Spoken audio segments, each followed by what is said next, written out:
It's the Orioles on Masson on an overcast and damp night in downtown Baltimore. It's the Orioles and Chicago White Sox. Tonight it's Game 2 in this 4-game weekend series. And hi, everyone. I'm Jim Hunter. When the Orioles began their 10-game homestand last night, they were hoping to return to the offensive form that led them to a 7-1 start in their first 8 home games. On the just concluded road trip, runs were at a premium. In fact, in the final 4 games of that trip, the Orioles scored a total of just 5 runs. Well, last night they sought the bats, and they were successful. Last night, the Orioles banged out a season-high 15 base hits. They scored 10 runs in a game for the second time, coming up one shy of their season high on April 15th in Texas. 7 home runs driven in by 3 home runs. 6 different hitters in the lineup had multi-hit games. 7 different Orioles scored runs. And how about Manny Machado, a grand slam, which led to a career-high 5 RBIs. So, Jim, I guess it's true. There's no place like home. Well, that's what Manny told us after the game. He did a little tee work. Looked like we had obviously some great at-bats, the grand slam home run, but he stayed inside the ball. But a little different story tonight. Rodon has great stuff. John Danks came into last night's game 0-3 with an ERA of over 6 runs a game. He's the one flaw in their starting staff when you look at the White Sox. And the Orioles, you got good pitches to hit. Scott Coolbaugh was talking down at the cage. He said, listen, our approach was we're going to look away, look for balls out over the plate, and they got a lot of those, and they really did a lot of damage. So you really have to give them a lot of credit. So tonight will be a little bit more difficult. But now they're 8-1 at home, and I think the one trend that the Orioles are really happy about, obviously when you put 10 runs and 15 hits on the board, you're happy about that. But the ERA now team-wise is a little over 2 runs a game here at Camden Yards. And again, it'll be a good test because the White Sox have been hot as of late, but this is a tough place to pitch sometimes. Well, last night we saw a renewed willingness to be patient and a renewed willingness to use the entire field. A lot of base hits the opposite way. Well, Rodon, I mean, he dominates left. He's the one thing we were talking about. In his last 9 road starts, his ERA he's had quality starts, and his ERA is like 1.43. So this is a kid a couple of years out of college, North Iowa State. Mike Wright, I thought he pitched pretty well in Kansas City. They didn't get him a lot of runs, only 1. But he probably pitched better than the amount of runs he gave up. But I think he's making strides. So he's on a regular turn. And if the Orioles are going to have a good year in 2016, we saw Tyler Wilson, even though he couldn't go 5 innings last night, he pitched pretty well. Gave him a chance to win, and Mike Wright has to do that tonight. Yeah, one of the keys in the win last night was Adam Jones not only coming through with a big RBI double to get the Orioles on the board in the first, the fact that he went with the pitch, they weren't playing him that way, and he hit it exactly where they weren't. Well, I ran into him in the hallway today, and I said, so how's the rib cage? He goes, well, I probably should have gone on the DL, but he said, you know what, I'm being more patient, I'm swinging at more strikes, and I'm using the whole field. Wow, you can hit 300 doing that. So let's hope that he stays healthy. His approach is real good, and obviously, if they had the kind of offense they had last night, that'll take care of business. How about that, an honest Mr. Jones? We're coming back to Camden Yards. It's the O's and White Sox. Lineups and first pitch are next.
Orioles baseball on Masson is brought to you by Southwest. Transparency, low fares, nothing to hide.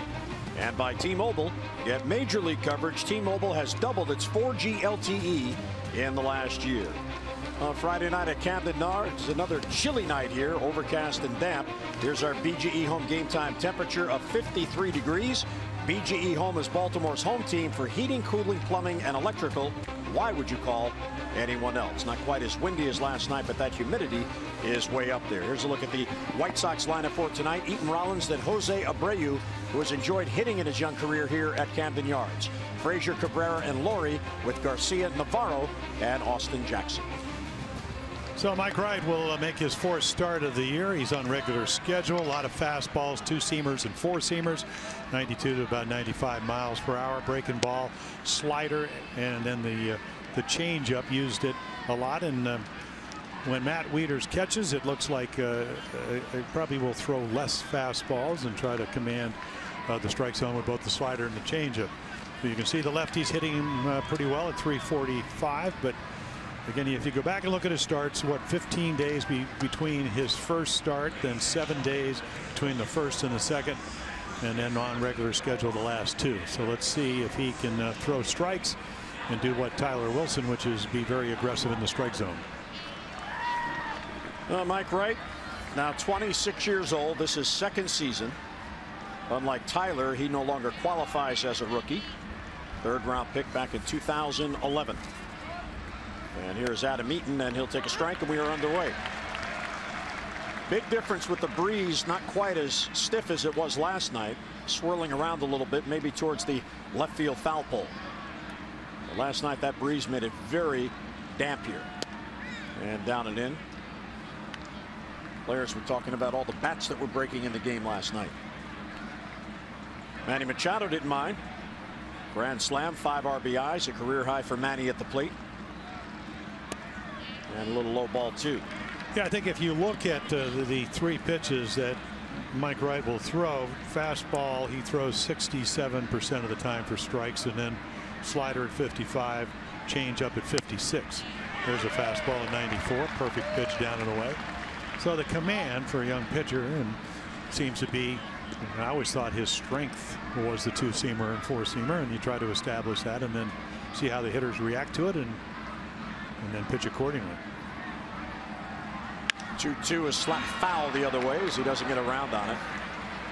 Well, Dave Wallace, his pitching coach, believes that when you're a prospect like Mike Wright is and like Tyler Wilson is, the only way you're going to learn to get out big league hitters is to pitch in the big leagues against big league hitters. For Mike Wright, there's nothing left to prove in AAA. Now, he does have options. They can send him down if they need to. But Dave Wallace believes this is where he needs to be. And he fouls it back again, so the count holds 2-2. And Dave was saying it takes about, what, 60 starts, he thinks, Dave, for a pitcher to figure out who he is and then how he goes about getting hitters. Yeah, I think you have to go through the ebb and flow. Tyler Wilson, again, looks like he's going to get a chance to pitch every 5th or 6th day. Good curveball. Got him. Foul tip held by Wieters. Yeah, a little bit late on 94, 95, and then, boy, this is a quality curveball. I mean, it looks like it's going to be a strike.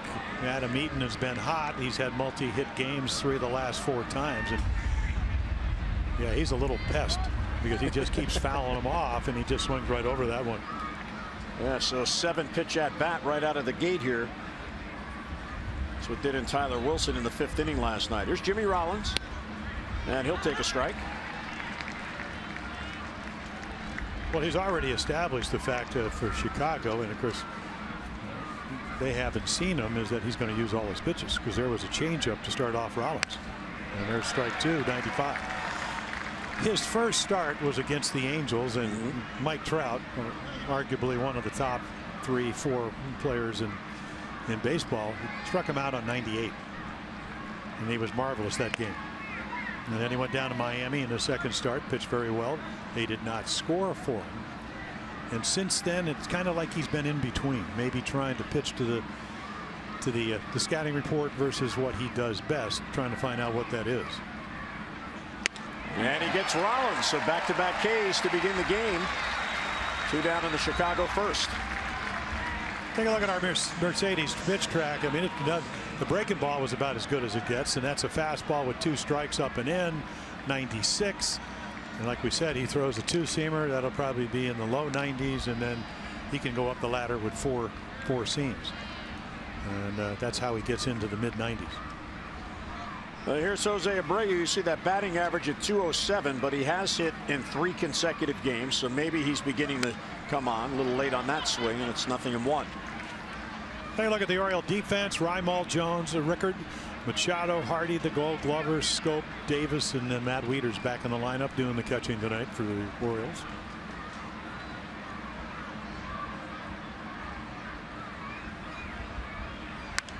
Now back again. Well, Mike Wright, Jim, those first 2 starts you talked about, he was 1-0 at that no decision, no runs in 14 1/3.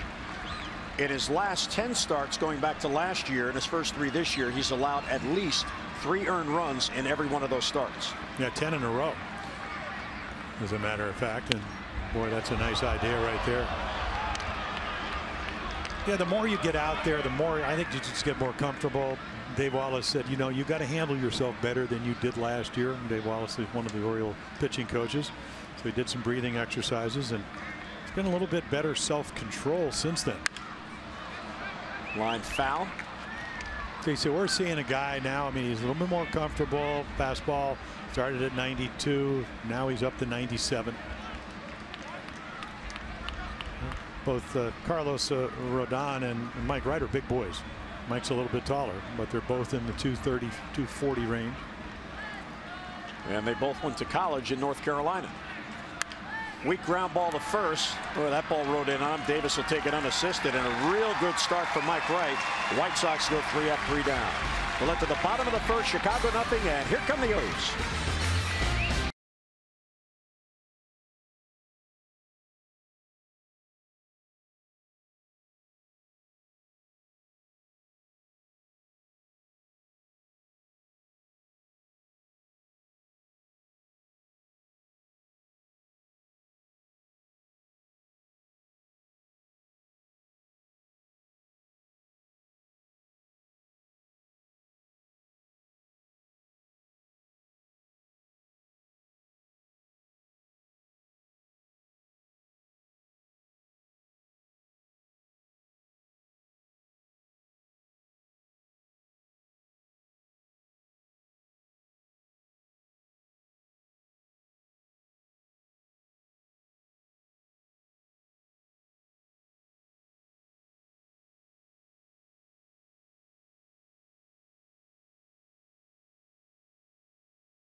Yards as the Orioles look to make it back-to-back wins to begin this series over the White Sox. Here's the O's starting lineup, brought to you by Southwest. Transparency, low fares, and nothing to hide. Joey Rickard again leading off with Manny Machado in that number 2 spot. How about those numbers at home? 459, 5 home runs, 13 RBIs. Davis, Trumbo, and Jones. Wieters catching tonight with Hardy, Reimold, and Scope. And Carlos Rodon, fastball, and it's a good one, 92. He can get into the mid-90s. Breaking ball, 2 sliders, 1 to get over, and 1 a wipeout slider. Occasional changeup. Of course, he's teammate of Chris Sale, who has one of the best in baseball. So you can see righties hitting a lot better than lefties, and that's why there's only 1 left-hander in the lineup, and that is Chris Davis. Down and into Joey Rickard. Joey is on the way back. The market correction is underway. He's got a 3-game hitting streak. Batting average a credible .295. And a strike at the knees, 1-1. You can see he hits lefties well. 12 points higher. There's the changeup and gets the high strike. Already it looks to me that Sam Holbrook's going to have a pretty ample strike zone. And pitchers will like that. Hitters not so much. And the 1-2 fouled back. Now, Carlos Rodon is just 23 years old, and you talk about a quick ascent to the big leagues, Jim. He was a first-round pick in 2014, third overall. Pitched at NC State. He was in the big leagues by the next season. He made his major league debut April 21st of 2015 after being drafted the prior June. Yeah, third pick that year, and boy, that's what you like. Outside ball 3, real good eye from Rickard. Well, in that draft, Brady Aiken went #1 overall to the Astros, didn't sign. There was something with the elbow. Tyler Collick went #2 to Miami. And then it was Rodon, and he gets him on a breaking ball. Rickard down on strikes, and 1 away. Well, that's like a wake-up call to the Oriole hitters. I mean, he runs the count to 3-2, hasn't thrown a slider, and what does he do? He throws him a good one.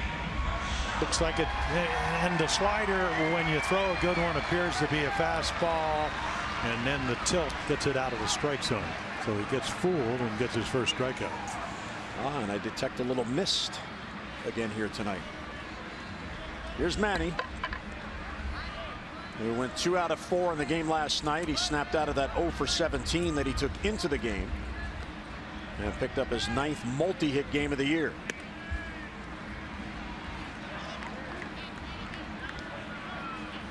There's the miss, Jim. It's back. It's following us.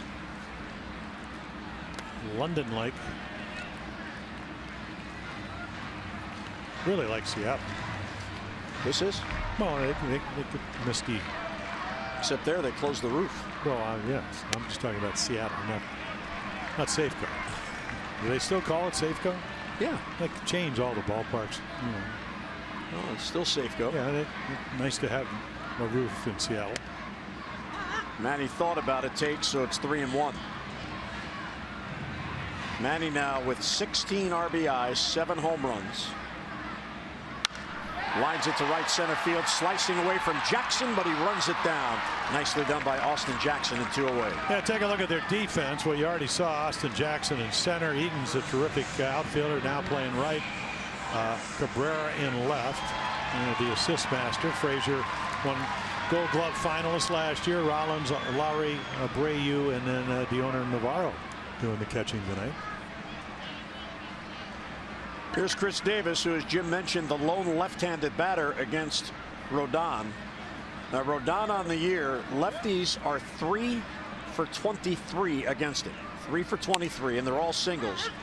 And all 3 of those hits came in his last start when he faced off against Texas. Mazzara, the rookie, had a single. Rougned Odor had 2 singles. And that's it. Three hits all year by lefties against Rodon. Chris Davis gets to be the lefty in the Orioles lineup tonight. They say, so we saw strike 1 was the get me over slider. That was a little better slider, like the one he threw to Rickard. Don't see too many 23-year-old kids that can have 2 breaking balls and can speed up the slider, and it looks like already that he's throwing his fastball at different mile-per-hours, so he can change speeds with that. So here we are. Chris Sale on the left. They say he'll start out slow now. Of course, he's got a great breaking ball and changeup, and of course, being 6'6", very deceptive. Hit it into the shift. There's the second baseman, Laurie, and he throws out the hustling Davis. So the O's, as the Sox did, go 3 up, 3 down. Settling in at Camden Yards. We'll head to the second. No score.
Time later in tonight's game, brought to you by Miller Lite.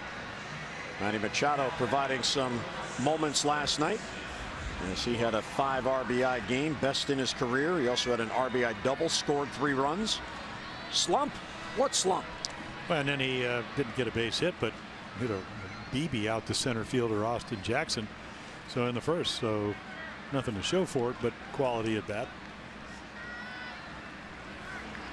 This guy had a quality at bat the first time. Yeah, Todd Frazier.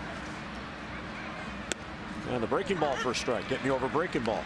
Yeah, they kind of told Caleb Joseph, who caught last night, Buck Showalter said, well, we kind of told you not to be throwing him any curveballs, and that's what he hit for the home run off Tyler Wilson. Sharply to Manny, who backhands and then guns across to get his counterpart. And one away in the ground ball to third.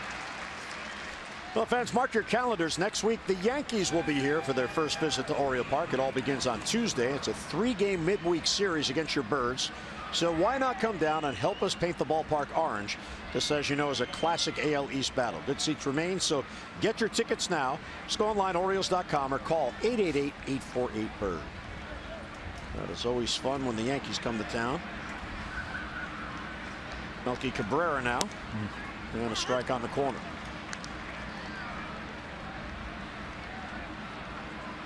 Melky just 2 for his last 15, but he's batting .296 overall.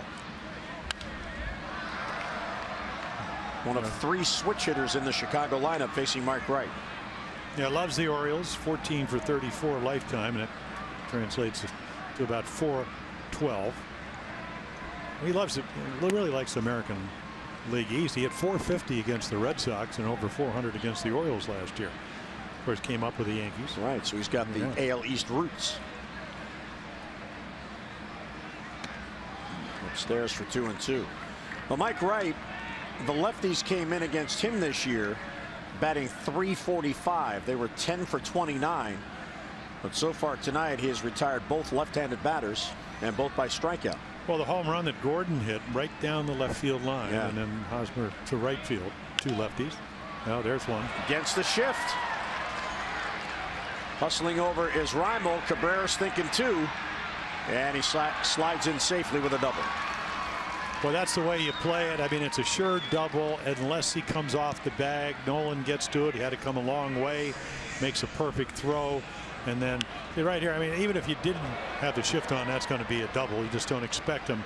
But here comes Nolan Raimold. Strong throw. Watch this tag. Sustain it just in case he comes off. And that's what the instant replay has at least gotten the Orioles to do on pretty much every play if they can. Umpires are waiting to see if Buck might want them to take a look at it. He says, no, let's go. So Mike Wright, for the first time tonight, goes to the stretch. Yeah, and that's a kind of base hit that turns into a double that you don't like it if you're pitching, but you don't let it bother you. Right. I mean, you can't do anything about it. He was late on a fastball, put it in play, and you get the next 2 guys. And a strike taken by Laurie. And the point that you made about Dave Wallace, the Oriole pitching coach, saying there's nothing like experience, is there is nothing like experience. If you're talented, you got to learn somewhere. Pitching at AAA, AA, it's not like pitching in the big leagues. Hitters are more disciplined. There's a great slider, more school. They're ready for you. If they know you can only pitch to one side of the plate, they look for the other side of the plate. If they know you can't get your breaking ball over, as Buck said when Tillman was so great down in Tampa, they didn't know what was coming. 0-2 on Laurie. And doesn't chase, so a ball and 2 strikes. Laurie 2 for his last 16, so his average has dipped to .265. First season with the Sox. Certainly comfortable in the AL East after his years in Toronto. And a pop foul down the right side. That's going to be back out of play. Coming off a year where he actually had a pretty good year going out to Oakland. Josh Donaldson goes the other way as the MVP in the American League for Toronto. You mentioned last night, 273, 16 home runs.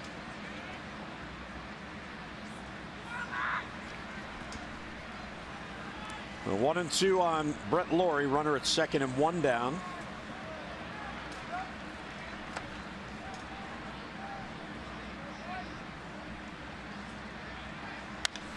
And bounce towards Scope. Runner will advance. And 2 away with Brett Lawrie now at third. Well, it's time now for Masson's trivia scramble. Which Oriole finished fourth in the AL MVP voting last season, 2015? If you know the answer, text it to 29292 for your chance to win an autographed prize pack from Masson. All brought to you by Care First Blue Cross Blue Shield. Live fearless with the name trusted for over 75 years. So unscramble that word and you have the answer.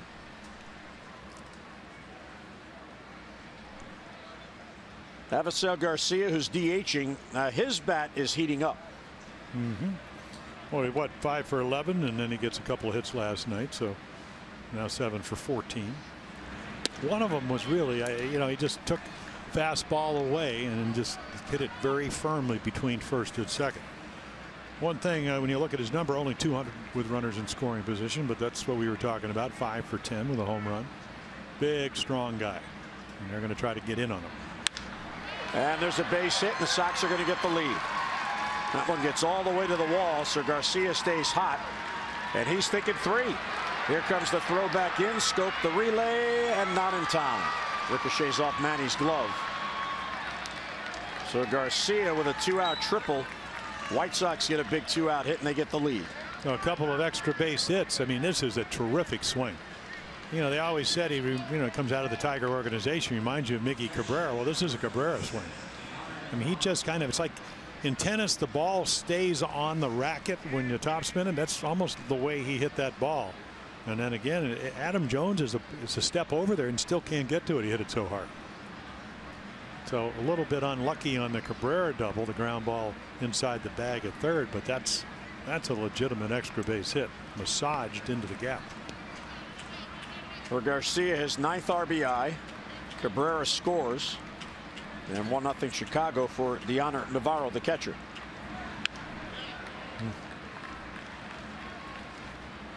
So here's the situation facing Navarro for right. He's given up 1. He's got 2 outs. Retire Navarro and get to the bench and get your team up there. Don't give up 2. And read that swing, because it was a pretty good one. They're going to come to a different location. Broken bat bouncer to Davis. He has the ball. The bat's there as well, and the inning ends. So double and RBI triple. Chicago gets a run. We'll head to the bottom of the second. 1-0 Sox.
The game, Glenda Burke Dower of Baltimore has won $500 for being selected, and will win $500 more for every Orioles home run hit tonight.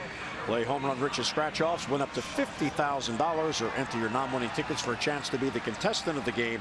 Visit mdlottery.com/baseball. Well, the O's hit 3 home runs last night. Let's hope Glenda is as fortunate tonight. Carlos Rodon retired the side in order on 17 pitches, and there's that mixture, Jim, you're talking about. He really mixed it up. Well, he did, and not only that, he did change speeds already with his fastball. 88, started out at 88, got to 92, 93. See, I mean, that's just the, make a good pitch, 89-mile-per-hour fastball, good location. And then he can add and subtract with his fastball. That's a nice little gift to have. And there's the slider, and a good one. Well, I don't think Trumbo agreed. Avisail Garcia slid into the bag, and he's got a strawberry. That's what he gets. What he gets for hitting that triple. Ouch. Should have stopped at second. It's funny, he can, for a big guy, and he is big, he can run. He can get to third base in a hurry. Rodon got that call for strike 2. He went even farther outside. What the heck? And a little low, count even. See, so 89, a couple of sliders, and then 93. Now, the one thing is the walks. 4.53 per 9 innings last year. And that's high. And he's at 4.5 this year with 10 walks in 20 innings. Yeah, you look at the game, his second game, he won against the Twins up in Minneapolis. Walked 5, but didn't give up any runs. So he can get by with his stuff and still be effectively wild. Just inside, ball 3. So Trumbo was 0-2.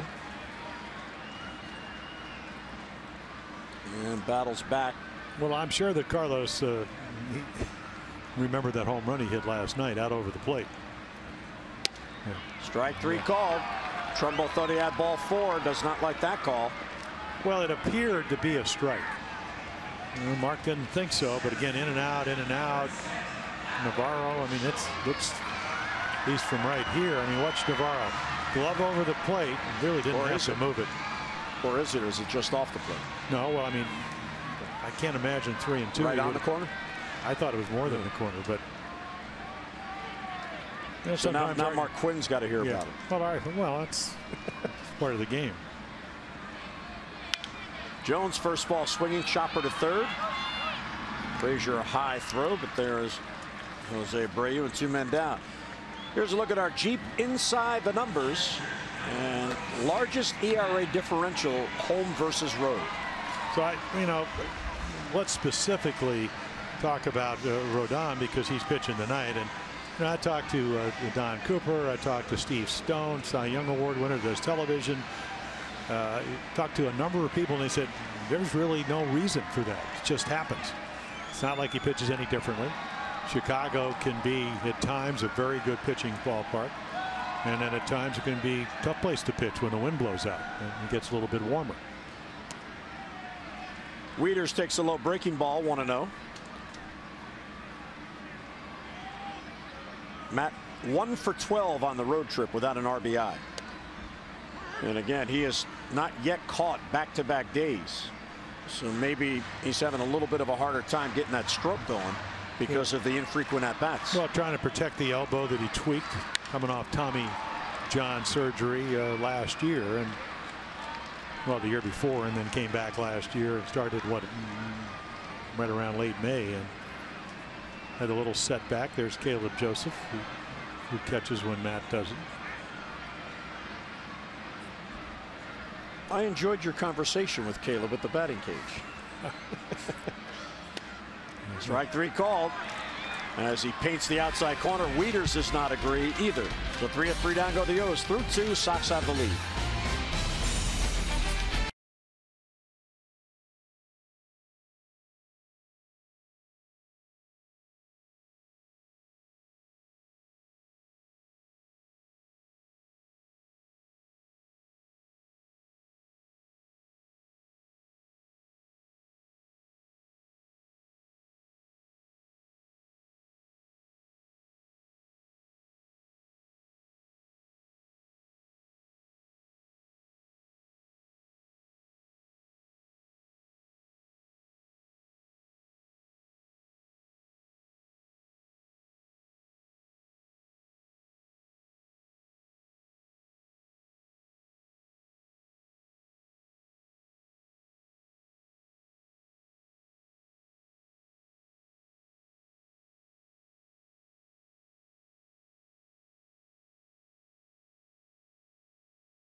So he gives up the kind of a freaky double, and then Cabrera hits the triple. So right here, good swing by Navarro, 2 outs, and then he comes right back inside, breaks the bat. Chris Davis has to dodge the lumber that's splintered that almost got all the way to first base. So I think when you're talking about fastball pitchers with a breaking ball and a changeup, it's nice to see him be able to pitch to both sides of the plate. And the others, you get help from your catcher, Matt Wieters. A good swing away, came in, get the broken bat, get the out, hold him to 1 run. Austin Jackson, the number 9 batter, leads off. Fastball a little low.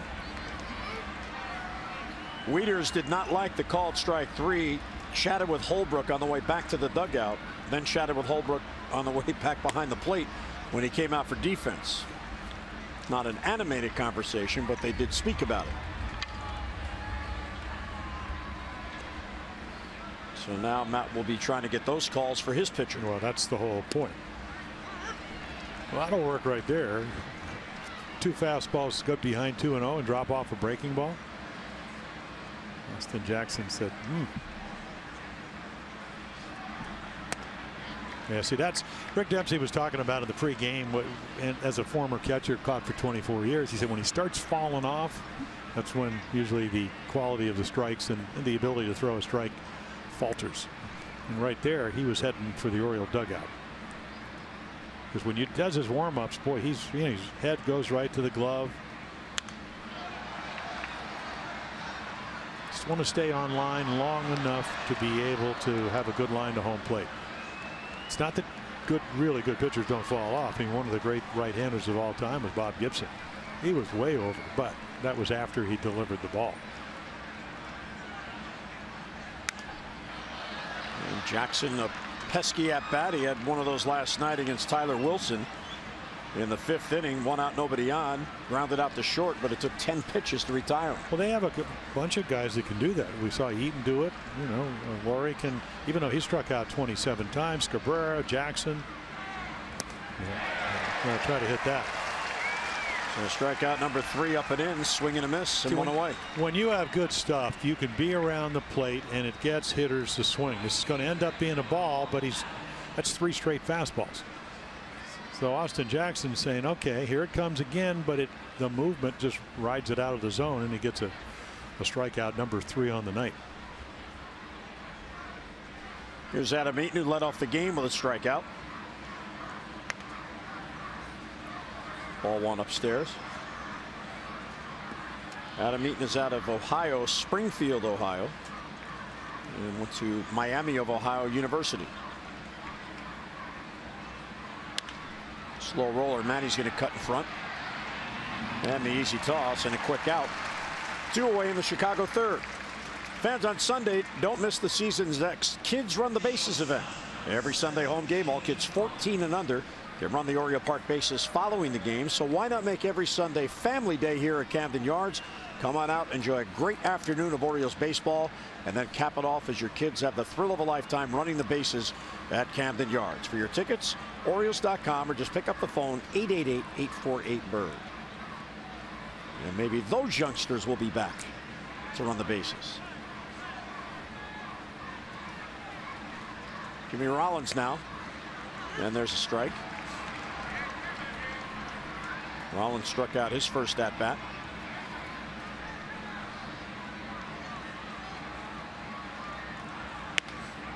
And strike 2. Same pitch, same result. A little harder, a little higher, but a good fastball. Down and in.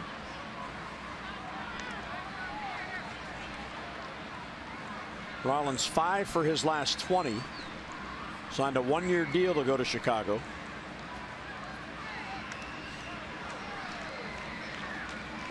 Mike Wright, first and second time through the order. Everyone always looks at this, our Jeep inside the numbers, and not only does it go up, it goes up dramatically, but then 3rd time through it goes down again. Strike 3 called on the inside corner. So Mike Wright has a strong inning. 3 up, 3 down go the Sox for a 2nd time tonight. Birds coming up in the 3rd, down by a run.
Baseball on Masson is brought to you by Southwest. Transparency, low fares, nothing to hide.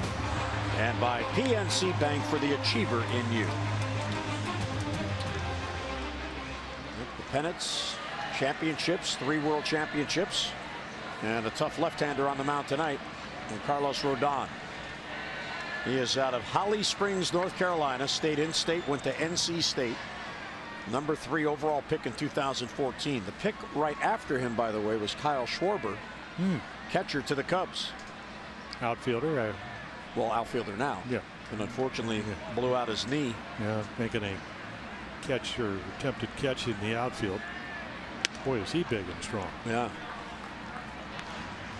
J.J. Hardy takes ball 1. Reimold and Scope will follow. Well, there was breaking news out of Chicago last night. Arrieta gave up a run. Yeah, how about that? 5 innings. I mean, that's 88. Just kind of a get-me-over fastball, but not in the middle of the plate. That's where John Danks topped out at his kind of BP get-me-over fastball. Chopper to third. Frazier charges.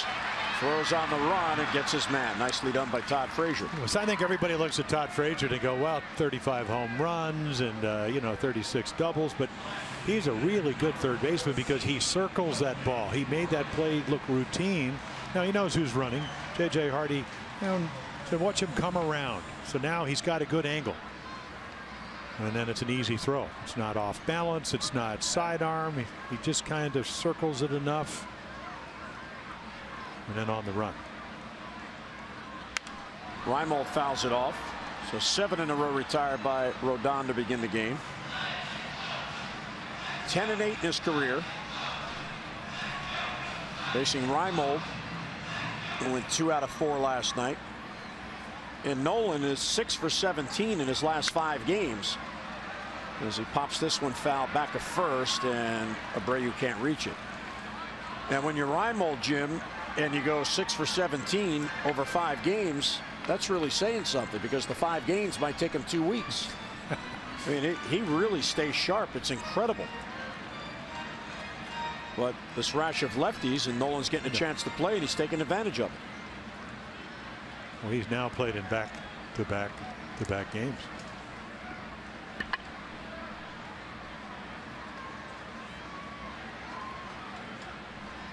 Oh, 2 the count on him. And it's outside.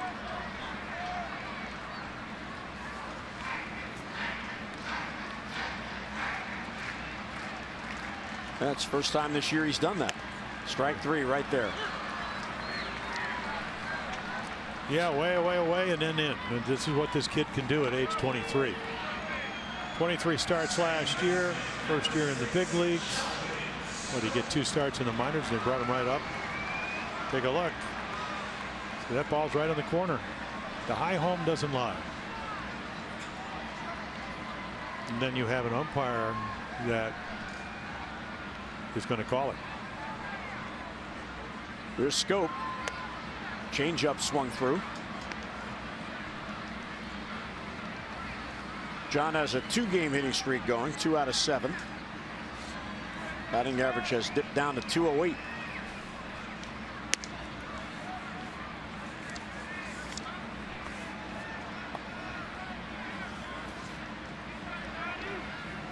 White Sox starters have been the best in the league through this part of the season. Their combined ERA is 2.94, and they have 13 wins already, and they have 20 decisions. The White Sox have played 23 games, as Navarro took that one, and the starters have 20 decisions in the first 23 games completed. That's incredible. And it is incredible because until the last 7 games they haven't been scoring a lot of runs. Scope to center field, playable for Jackson. And the Orioles go 3 up, 3 down for a 3rd consecutive inning. So 9 in a row retired by Rodon. Will head to the 4th in a 1-0 game.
Fourth inning of Orioles baseball is brought to you by the RAV4 Hybrid. All-wheel drive and unexpected performance. Visit buyatoyota.com. Well, spring flowers. Well, crocuses, they come up when it's in the 40s, yeah. Which it isn't yet. Last night, you're definitely right. Last night the wind was blowing a little bit more. The London fog was even more so, and then we had some real rain. Here's Abreu, grounded out to Davis's first at bat. Off-speed pitch on the outside corner. He is really doing a good job pounding the corners. Can he even his record at 2-2?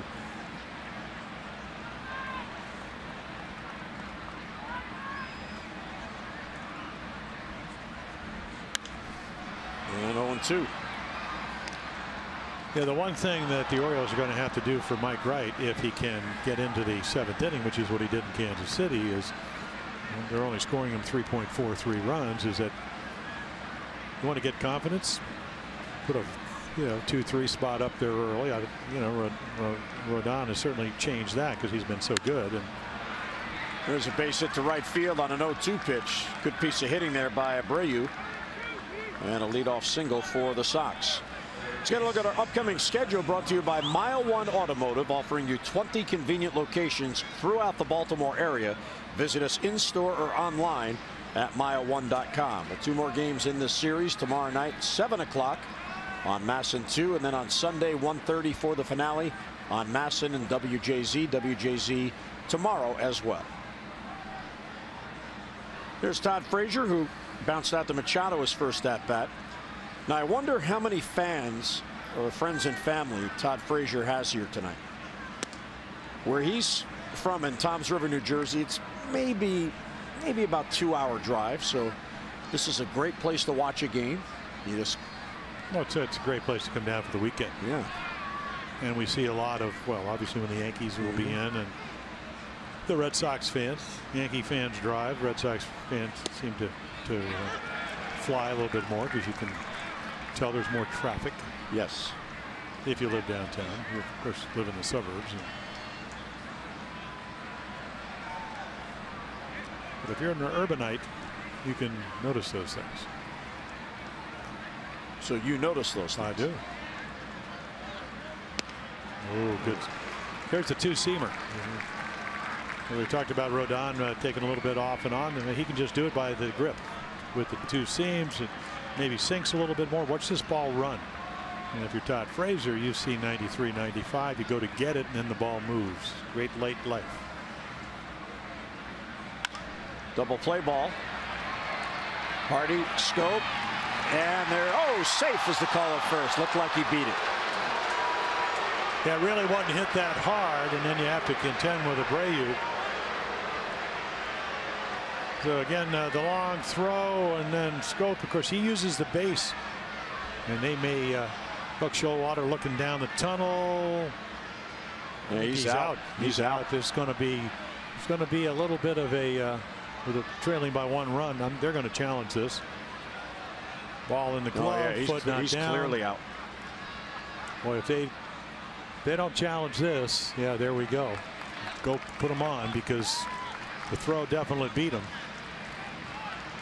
That's the one thing about Jonathan Scope. Not too many second basemen can use the base as a way of shielding themselves from the runners and still have the arm strength to get the ball over there that quickly.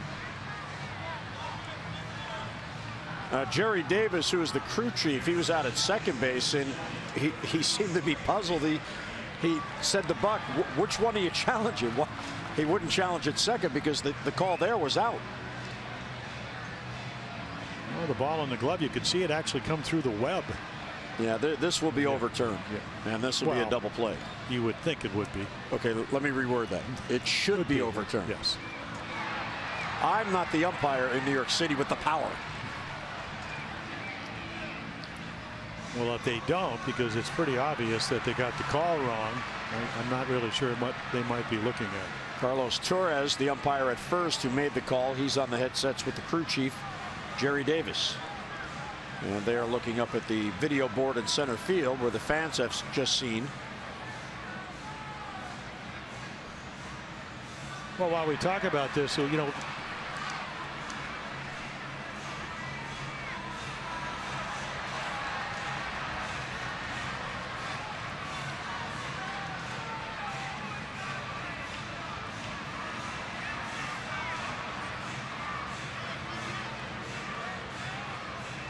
well, the word we're getting from New York is they're looking at possible interference at second base, and also that the call at first was incorrect. I wasn't aware you could challenge two plays at once. Well, you'd get the same result. Right. I mean, you already have the out at second. Yeah, and Abreu's already off the field. So, okay, now when he goes in. I mean, that looked like a perfectly legal slide to me. I mean, he's allowed to slide. He also was trying to get out of the way of Scope's throw. And Manny and Jonathan always having fun. Now, let's see from this angle if there's any hint of interference. So he gets down. No, that looked fine to me. He's got to have somewhere to slide, right? Well, it just appeared that the ball was in the glove before Todd Frazier's hit the base. Well, it looks like they have finally reached their verdict. Reading lips. He just said he's out at first base. And he's out. So there's a double play. It goes 6-4-3 and 2 men are down. So now we've seen Mike Reich, after giving up the run, able to get out of the inning by making a great pitch, and he gives up a leadoff base hit. Nice at bat by Jose Abreu, and then comes right back to a guy that hit a home run last night, makes another good pitch, and gets 2 outs. So a good challenge by the skipper. Base is empty now. And Melky Cabrera will bat. And bounces behind the plate. 1-0 on Cabrera, who got the Sox going in the second with a double against the shift. He just hit a routine ground ball that hugged the third base line and went for a double. Scope with his arm, Hardy on the front end, turning that double play. And there's a fair ball to Davis. He'll take it unassisted. And after a leadoff single, Wright faces just 3 batters. Mid-4th at Camden Yards. Birds come to bat, down by a run.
For the achiever in you, and Chance Sisco, he's getting it done at AA Bowie, 21 years old, 2nd round pick in 2013, batting .300, and he is heating up. 6 for 11 his last 3 games, .545, couple of doubles and 5 RBIs, and Jim, a .325 career average since he turned pro. He's already won a batting title in the South Atlantic League. 21 years old and already playing every day in AA. Yeah, and of course to catch in this system, kind of like being in the Angels with Mike Socio, you also have to be a good defensive catcher. So we're certainly working on that. You know, Matt Wieters on a 1-year deal. Took the qualifying offer. So while I guess on the surface you say, well, you may not be able to have a chance to to catch here, but that's really not the case. You just don't know what's going to happen down the road. Well, in 2013, as you look at Rodon's pitch numbers and the way he's mixing it up as Rickard fouls it back, they took Chance Sisco in the second round. Then they took Jonah Heim in the fourth round. He's at Frederick. He'll turn 21 in June. Then they took Alex Murphy out of Calvert Hall in the sixth round. He's 21. He's at Delmarva batting .303 as Rickard pops it up. So 3 high school catchers within the first 6 rounds of that draft. And Rickard is retired and 1 away. And Joey's 0 for 2. Fans, next Sunday, May 8th, your family has a special opportunity to take the field here at Oriole Park and create some lifelong memories. Tickets on sale now for the special pregame Mother's Day session of Catch prior to the O's taking on Oakland at 1:35. Now visit Orioles.com/catch for information on packages that include game tickets and on-field access to play catch at Oriole Park, and a portion of the proceeds will benefit the Orioles Charitable Foundation. For tickets and more information, Orioles.com/catch. 10 in a row retired by Rodon. Here's Manny, who lined out hard to center field his first at bat. Yeah, they play him 3 steps to right center, and that's exactly where he hit it. Austin Jackson hardly had to move. You can see him. I mean, center fielders are going to play 1 step or 2 or even more. They just want to get out of the way of the pitcher so they can actually see what's going on when the ball gets in the hitting zone.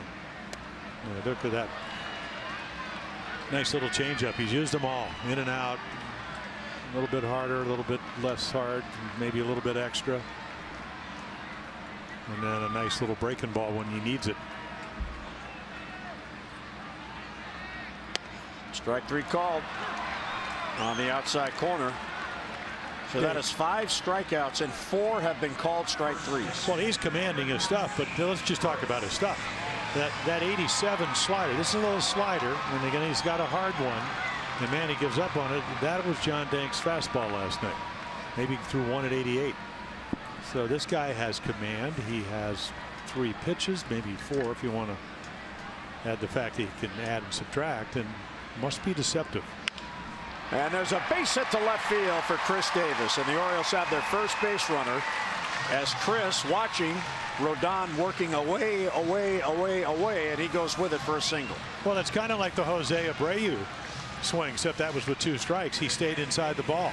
3 for 24, make it 4 for 25 right here. I mean, just let the ball travel. Nobody's playing over there. Put a good swing on it. At this juncture of the game, I mean, in the 4th inning, you want base hits, and that's good to see. So Trumbo comes to bat with a man on, and Rodon, for the first time in this game, works from the stretch. Yeah, the one thing, I mean, I looked at Chris Davis's numbers. He's actually striking out less than he does lifetime this year. He's only hitting .233 on balls put in play. .318 lifetime. So again, that'll all even out. And that was one of them. Good swing. There's a cue foul, and 1-1. Our PNC inside the numbers. Well, team batting averages with 2 outs, and only the Rockies have been better in these situations than the Orioles. .283 average for the Birds. And then the Royals, that's what they do. They strike out, at least last year. White Sox .210, which is why they, at least the last 7 games, struggling for runs. Weak ground ball to second. Brett Laurie has it. He'll get Trumbo, and the inning ends. A 2-out single and a man left as the O's will lead 1. We're through 4. Pitchers in charge. 1-0 Sox.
Orioles baseball on Masson is brought to you by Ocean City, Maryland. Let us show you a good time in Ocean City, Maryland. Book now at OCOcean.com.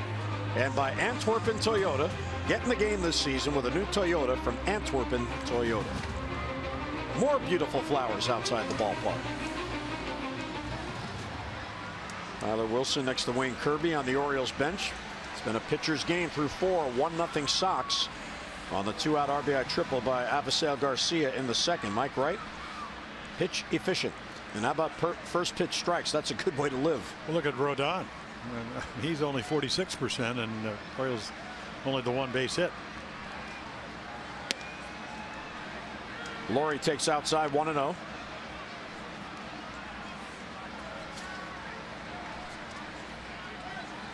Laurie's still only 26 years old. Again missing outside. Mike Wright appeared unhappy with the call. He jumped a little bit as Holbrook said ball 2. Pitch efficient. Very much so. Strike on the inside corner. Yeah, that's just a 2-seamer. Good movement. Trust your stuff. It's one of the things, again, if you pitch enough, you don't feel like you have to throw every pitch full out.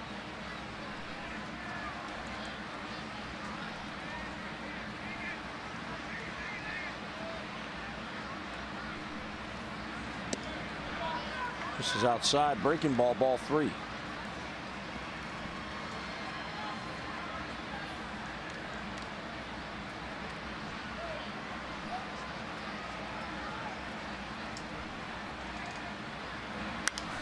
Popped it up on 3-1. Wieters will not have a play. That's going to come down right below us. And nearly bounced right back up to us. It's the only way I wanted to coming in the booth on a hop. Well, you're ready tonight with your nice Oriole jacket. I do. That's a good looking jacket. Gloves. Oriole clubhouse man Chris Guth. Thank you so much.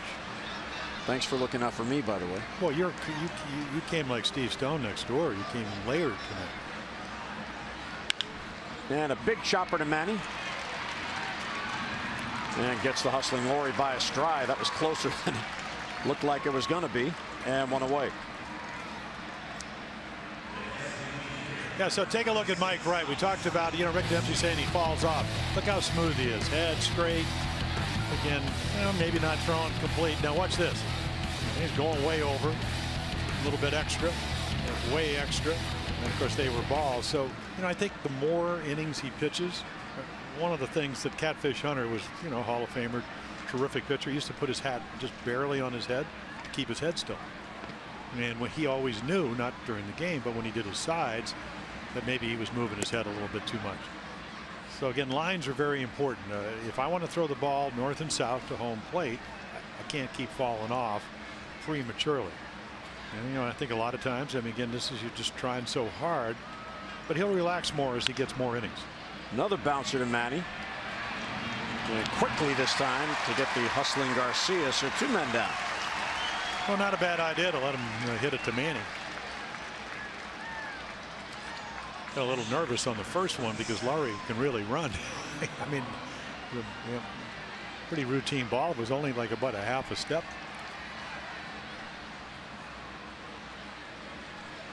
So Mike Wright threw 4 2/3. Orioles already this year in their first 21 games have had 12 starts of 5 innings or less. Mike Wright is hoping to get deep in a game. They've had only 1 start of at least 7 innings. Well, I don't think, and you of course have your pulse on the minor leagues. I don't think he's ever had an injury. So it's nice. Last year he had the calf injury with the Orioles. Well, I mean a real injury. Oh. Yeah. I mean arm. Elbow, shoulder. A pitcher's injury. Yeah. Calf doesn't count. No. It's a calf. See you later. 95 in the 5th. Pink in the corner, so a 3-up, 3-down inning. And Mike Wright is through 5. Our Honda do-ups: Adam Jones, Matt Wieters, J.J. Hardy.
First Blue Cross Blue Shield will contribute $50 to support the Be More for Healthy Babies. The Orioles have drawn 62 walks.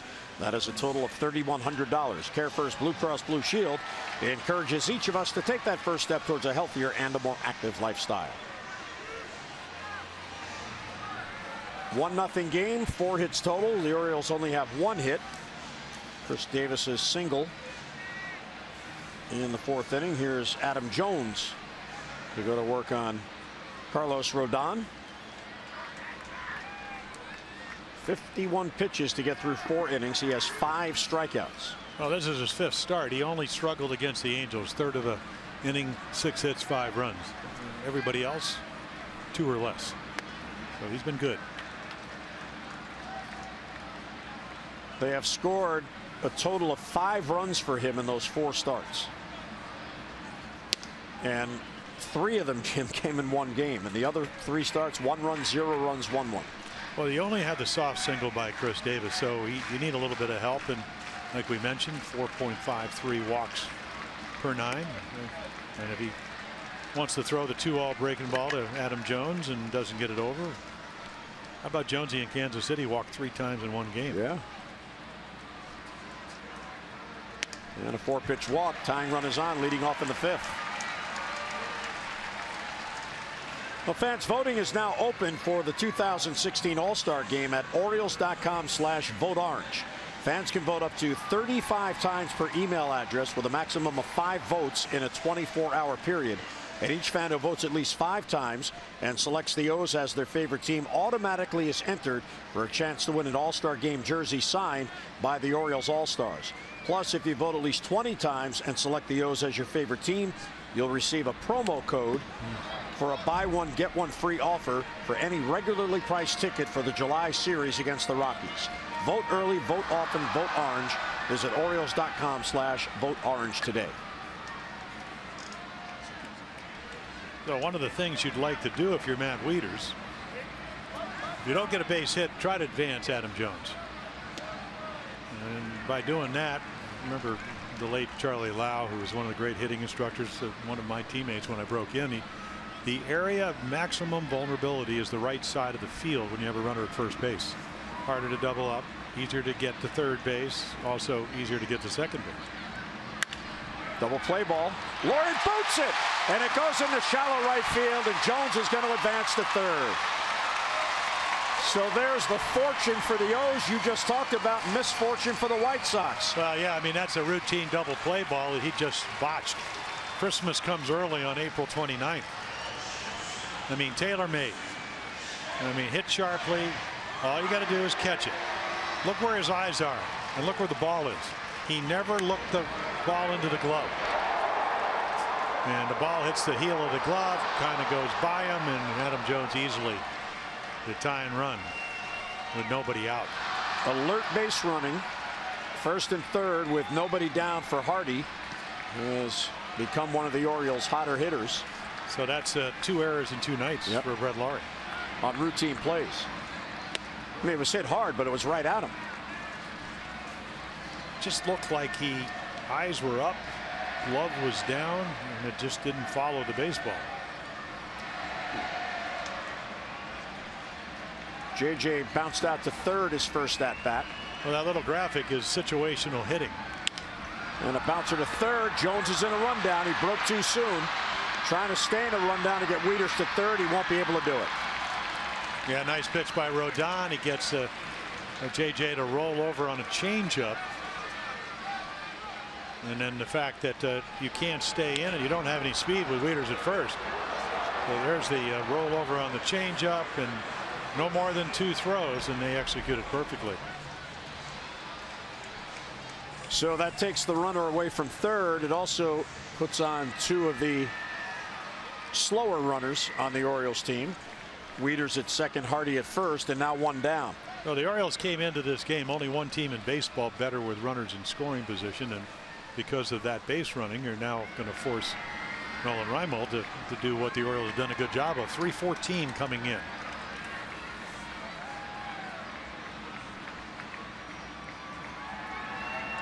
And Rodon at 221 on the season, which is why he hadn't given up a whole lot of runs except in the one game against the Angels where he never got out of the first inning.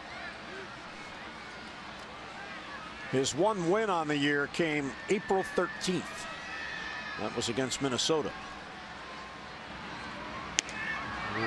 1-1 on the swing and a miss.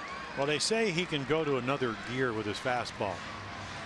I mean, that was a good late life in '91. I mean, they said he can throw in the mid-90s. We haven't seen that as of yet. And sometimes, at least last year, his first year in the big leagues, 5th, 6th, 7th inning, he would do that. Nolan struck out his first at bat. Good eye, ball 2. You know, you can understand Adam there. He's trying to get the quick jump. Unfortunately, the one infielder that it was hit to that he wouldn't be able to score, it was hit to.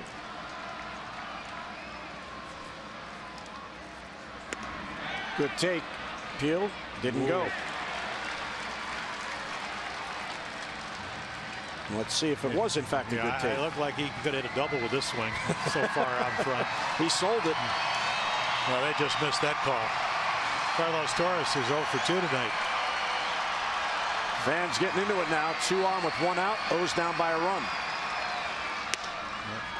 See, and you don't know what to look for. I mean, that was a fastball pretty much down the middle, maybe a little bit extra at 92. It's almost like Nolan might have been looking for a slider or a changeup because he's established the fact that, how about that ERA? Struggles early in the middle innings. He's been terrific. And he fights it off to stay alive. So there's 94, Jim. He needs an out, and the hardest fastball he's thrown velocity wise. Wieters and Hardy second and first, 1 down. O's trying to at least get this game even. This has been their best chance in the game.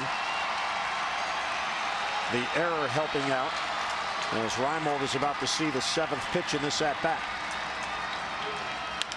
Slow roller. There's going to be a tough play. Picked up by Frazier. No, he bobbles it, and it falls behind him. There's an infield hit, and the bases are loaded. A swinging bunt base hit for Reimold. And the Orioles have something going now. Bases loaded and 1 down. Yeah, wet infield, and he's not going to throw him out anyway. Reimold swings too well. Ball was away. Rodon made a nice pitch. I mean, a tailing fastball. He gets the ground ball, but he just didn't hit it hard enough. So now meeting on the mound with the entire infield with the catcher Navarro and the pitcher Rodon. That's like a National League meeting. Yeah, how about that? There's no way the Orioles are going to squeeze. Not with Wieters at third. Or so with Scope. Have you ever seen Scope bunt? In BP. Yeah, that's BP. First 2 pitches. That doesn't count. Wieters, Hardy, and Reimold. Orioles trying to at least get even here. Now have a chance to get the lead if they could get a big hit. Swing and a miss. 0-1. So let's see if what Steve Stone, Ed Farmer, who broadcast with the Red Sox, said that he can go to another gear. I was talking to Scott Coolbar. What, 3 for what? Maybe 4 for 37. Jonathan Scope said he's just not getting ready to hit. And by that meaning getting the hands back and, you know, early on, comfortable. Swing has gotten much shorter. And last year, as the season progressed, he was able to kind of relax and lengthen it a little bit, but still be short to the ball, just be in a better position to hit. Line drive, base hit up the middle for Scope. Wieters scores. Hardy's being waved. The throw towards the plate is cut off, and Hardy slides in, and the O's have the lead. Big, big hit for Scope. Yeah, you know, it's amazing. You're young. He throws a fastball right by him at 95 and then comes back with a slider. And it speeds the bat up. So take a look right here. Can he go to another gear? Well, there it is, 93. And then a slider that misses outside, one right to the middle of the strike zone. And it becomes hittable. Jonathan doesn't miss it. Hardy gets a good jump. We found out that Austin Jackson doesn't throw particularly well from watching him the last 2 nights. And the Orioles take the lead. Well, AT&T Cricket Wireless, something to smile about. Yep, something to smile about with that base hit. And how about this, Jim? Scope got 38 consecutive at-bats without an RBI. and he comes through with a big 2-run single there to give the O's the lead. Well, you get the extra out by the error by Brett Lowry, and then the base hit, swinging bunt, and it's just about opportunities. And Wieters, who got on that error, he just scored. Still only one down. Here's Joey Rickard, his third at bat. A little low, 1-0. And you know Brett Lowry feels horrible about this, because that was just a routine double play ball, and he just didn't catch it. Not a bad hop, not a short hop. 20 pitches so far in this inning, and he has only one out because of the error. There's a double play ball. Lowry bobbled to Rollins, throw to first, and over the head of the first baseman, and I think they're going to call scope out. Well, I don't think so, Jim, because he never went past the bag. I mean, that was a legitimate slide, and he slid right into the base and just stood there. But the fact that watch this, because you can go to the base right there, direct to the base. Nope, it looks like Jimmy Rollins slipped. And a run scores on the play because Reimel came all the way around.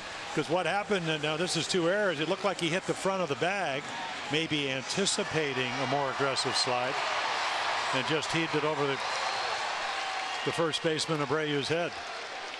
Now you got to remember it's been raining or misting, so the ball certainly could be wet. Misting. So Rickard in scoring position for Manny, 3 runs in the inning. So that's 2 double play balls they don't turn here in the 5th inning. White Sox 2 errors in the inning. They have 14 errors on the year now. Line drive, base hit right field. Rickard's being sent. Up with it, Eaton. He has a good arm. Here's a throw to the plate. He is out at the plate as Navarro holds the tag. So Eaton with his 5th outfield assist gets Rickard at the plate, and that ends the inning. But a big inning for the O's. They take advantage of 2 errors to score 3. We'll head to the 6th with the O's in front.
The Orioles tonight, the Birdland Community Hero Award has been given out to Pat Skerry. There he is, the head coach basketball of Towson University.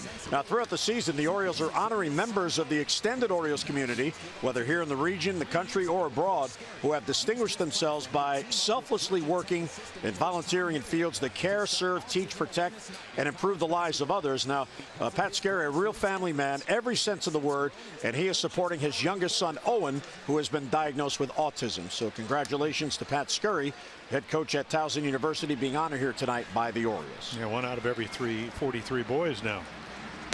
So it's becoming much and more prevalent. And Mike Wright going to try to do what we were all taught down the road is they score you some runs. The Orioles get 3 of them and come back and have a shutdown inning. And boy, it starts with the first hitter.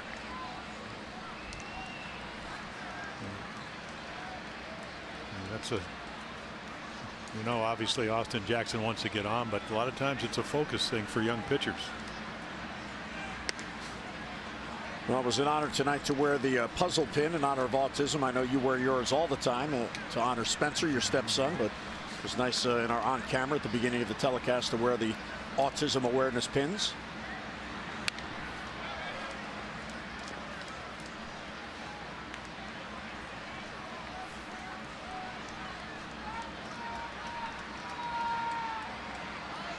See, Jim, there's the mist.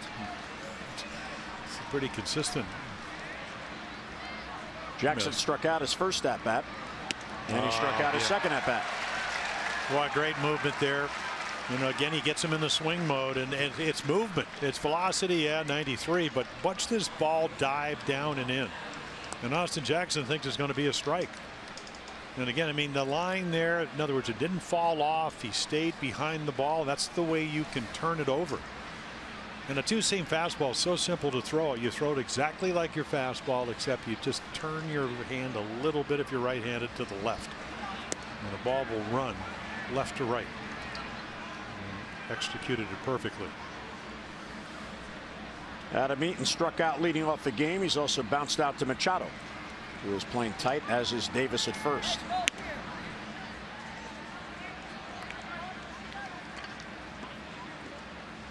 Mike Wright went 6 1/3 in Kansas City.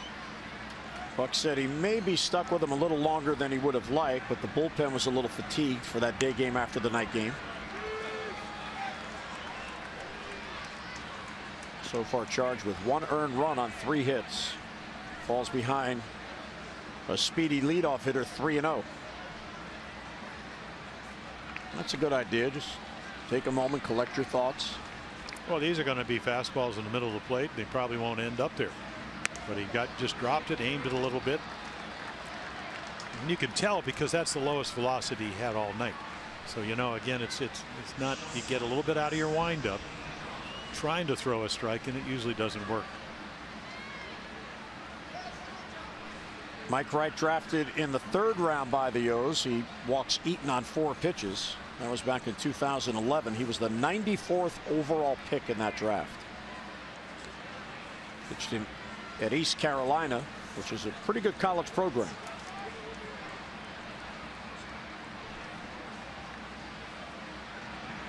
And outside 1-0. And speaking of drafts, Jim, how long has Jimmy Rollins been around?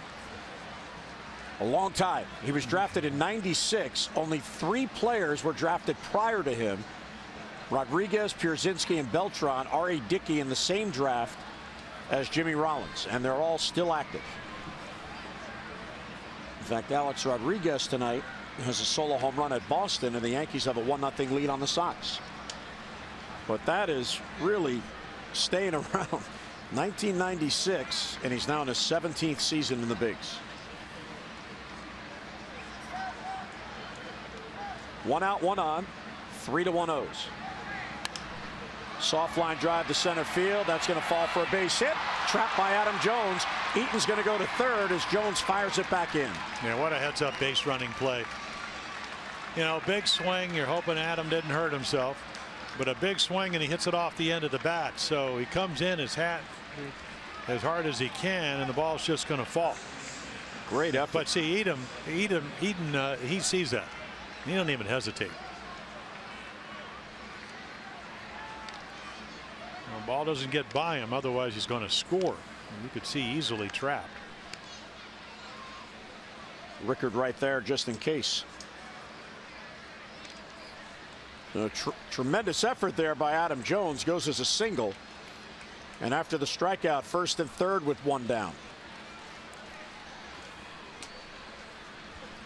So Eaton all the way to 3rd, and Rollins now on at 1st. So the time runs are on. Go ahead run at the plate with a long ball threat, Jose Abreu. Well, he's a double play threat if you can get him to hit a ground ball, one of your guys. He already singled, great at bat to get it to right. But this is where, again, can you relax? Can you make the quality pitches you've made all the way into the 6th inning? And it's sometimes very hard to ask of a young guy because he doesn't really get an opportunity to do it. And this is the experience factor we talked about all night long. You know, you've gotten a guy out. Can you get him out maybe 2-3 different ways? Tonight he's used all his pitches. But you're right about Abreu. 36 home runs his first year. Last year, I mean, 303 lifetime hitter, averaging about 33 home runs a year. It's a fastball by him, 1-1.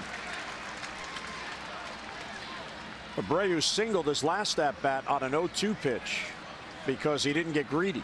It was a fastball in the outer part of the plate, and he just lined it into right field. Well, he's got tremendous power to all fields. And he chose to just stay inside the ball, cut his swing down. And it was a ball that was up. Maybe if Mike Wright could get something down in the zone, he'll hit a ground ball at somebody. And there's another good sinker. So we talked about, you know, situationally, you know what Abreu wants to do with one out. He wants to get a ball in the air. So how do you stay away from that? Stay down in the zone. You know, maybe throw him a good slider, get him to roll over, hit a ground ball to third base or shortstop, and get the double play ball. Well, the White Sox have been the best at that in the American League. They have 8 sac flies, most in the league. 1-2 on Abreu. And a soft line drive to right field. There's a base hit. Here comes Eaton to score, and it's a 3-2 game. And another tough break for Mike Wright. A good pitch, and Abreu just served it the other way for an RBI single. Yeah, but where is the ball? It was up. And what's he trying to do? Hit a fly ball. So he didn't hit it well. But the approach, and we've seen it twice, is I'll get myself up. How many guys can get on top of the ball like that? I mean, this guy's a pretty special hitter. He's shown that in this is only his 3rd year in the big leagues. So maybe it's a little bit lucky because he kind of looped it, but the approach, well, you can't question that, especially after he swung through 2 sinkers. So the tying run, Rollins at second base now. The go-ahead run at first for Abreu, and here's the cleanup hitter, Todd Frazier. And he doesn't get that call.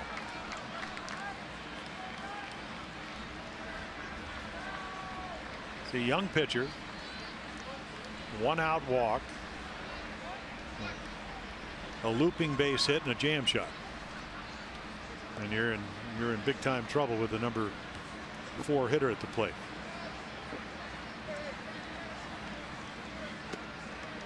Low again, ball 2. And now he's going to sit on a fastball.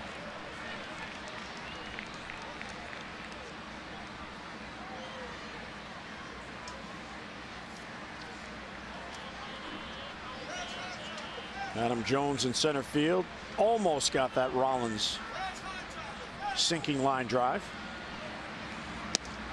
And he gave him a fastball right there. Man, Frazier said, I don't want to have anything to do with it. I think he thought it was low. I'm sure the whole dugout's yelling at him. There's the sinker. Oh, it's a good pitch.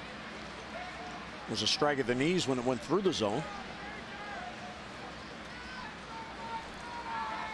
Robin Ventura, freshly shaved.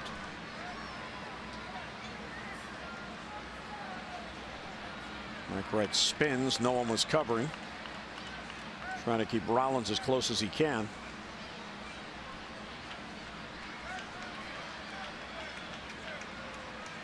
Well, you're still looking for a ground ball, double play. Make a quality pitch and take your chances.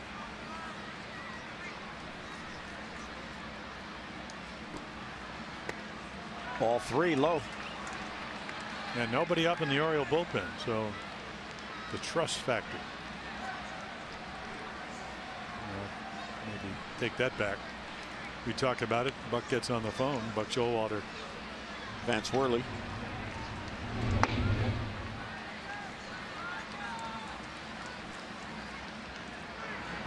Breaking ball for a strike. Good pitch.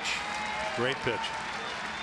Now, I wouldn't be surprised if the runners are put in motion here. In particular with Rollins, the faster of the two, the lead runner, to try to avoid the double play. Let's see what Robert Ventura does. Well, if they do, Matt Wieters ought to throw through to second base. I mean, Frazier 139 strikeouts last year. That's a very good percentage over a 17-year career. Well, like we said, he stole one year. He was the MVP. 30 home runs, 20 triples, and 41 steals. Wright steps off.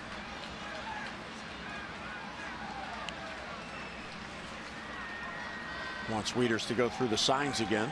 Yeah, I don't think they run, mainly because Cabrera's on deck. And they don't go. And a foul back.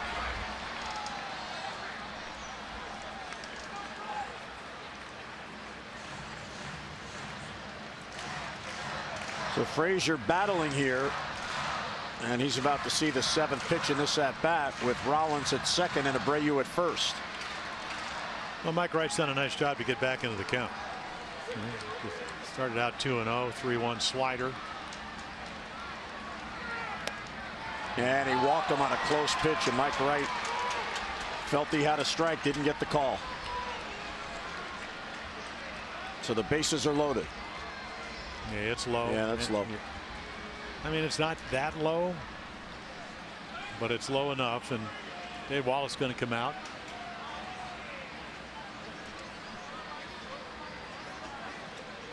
So this coming apart on Wright in a hurry as he got Jackson, the first batter, on a swinging strikeout. But the 4-pitch walk to the leadoff man, Adam Eaton, got the White Sox going. A blue pit, a check swing hit, and now another walk, and the bases are loaded. I think it's great that the Orioles, with Vance Worley getting loose, are going to give Mike Wright an opportunity to get out of it. If you're an Oriole fan and you're even a White Sox fan sitting at home, you're going, well, he hadn't been hit hard, but the 2 walks, not what you want to do. And he's got to come at Cabrera, nowhere to put him. 3-2 lead for the O's in jeopardy. Nearly hit him. 1-0. Now that's the thing with Wright that Wieters also has to be concerned about. Sometimes he'll snap off that breaking ball too much and hit a batter. He's already hit 3 batters on the year, and they've all been on those breaking balls. Well, that's when you get anxious and you over rotate. Take a deep breath. And center field, Adam Jones comes in, makes the catch. Rollins tagging. Here comes the throw. Here comes the throw. He is out at the plate. Adam Jones guns him down. And the Orioles hold the lead. Wow. You will not see it any better than that. Not only is it a great throw, it's a great tag by Wieters. Check this out. And Rollins got back a little bit late, and watch this tag by Matt Wieters snap down. You are out.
Take a look at our Geico highlights. After a walk to Adam Jones, Laurie boots it. Routine double play, and then right here, Adam Jones will get caught in a rundown. They execute that well. So maybe Rodon will get out of it. Infield hit by a Reimold. Frazier can't pick it up. And then another routine double play, but Rollins just loses his balance, heaves it in the dugout.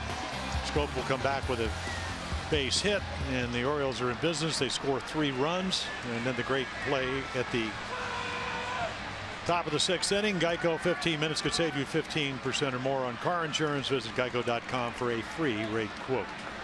What a throw by Adam. What a tag. There's Chris Davis, and it's low, and you saw Mike Wright jumping up and down behind the plate after that tag, and boy, that'll give you a little confidence. He bent and didn't break because of his defense. Right into the shift. There's Laurie, plays a hop, and he gets Davis one away.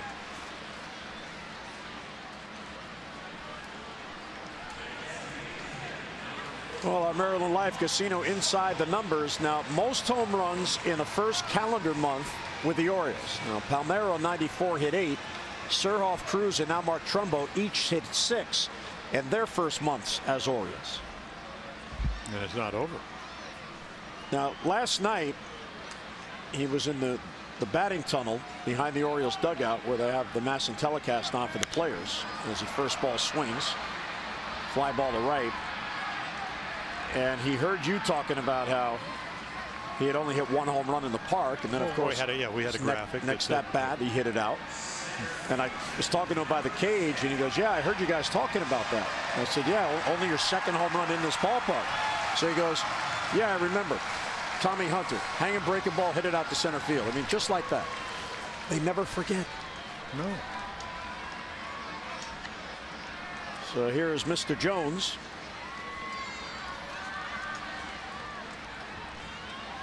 He's getting mistier.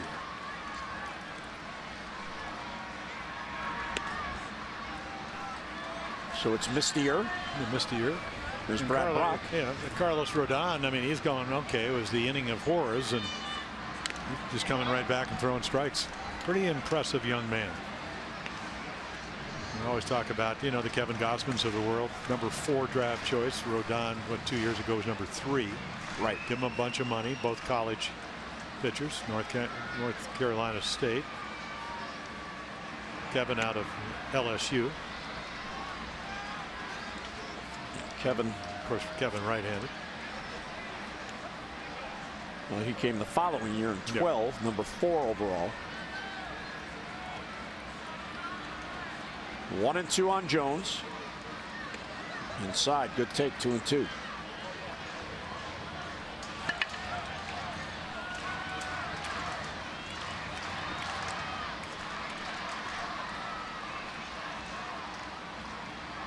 And he got him. So Rondon has a bounce back inning. 3 up, 3 down. Go the O's in the 6th. Good one here at Camden Yards. We'll head to the 7th. A 1-run game.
Great opportunity to win for the first time this year. Really pitched well tonight. You know, down early on with a double and a triple, but settled down, got in trouble last inning. A lot of strikeouts, only a couple of walks. Really used all his pitches, 2-seamer, 4-seamer. You could see Austin Jackson saying, boy, that ball ran all over the place. So 6 innings pitched. Gets into the 6 innings in the third the last time, 6 innings this time. A lot of strikes. Did overreact to an inning that looked like was going to get away from him. And a chance to win with a 3-2 lead. So I thought they were going to put some turfus on the field. Brad Brock coming in, who's having another outstanding year. A lot of fastballs, hard slider, changeup. So he'll come in, and Lowry's going to lead it off, so you can see the numbers. 0.60, 80 ERA. Nobody hits him. Righties, lefties. Well, I mean, minuscule batting averages, and you could see a few more fly balls than ground balls.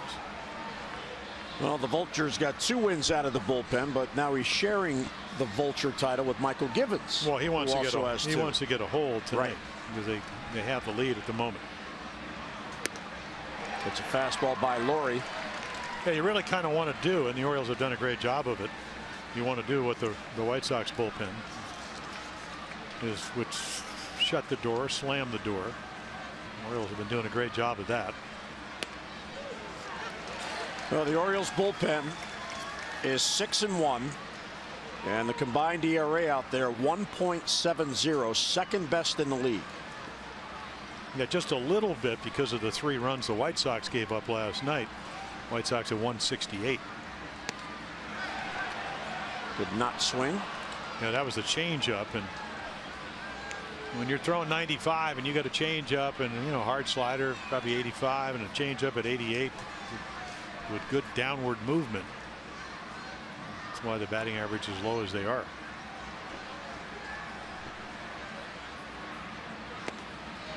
A little low, and it's 2-2. Deep inside the numbers. Well, the White Sox, 7th inning on, they have scored 43 runs, 5th most in baseball.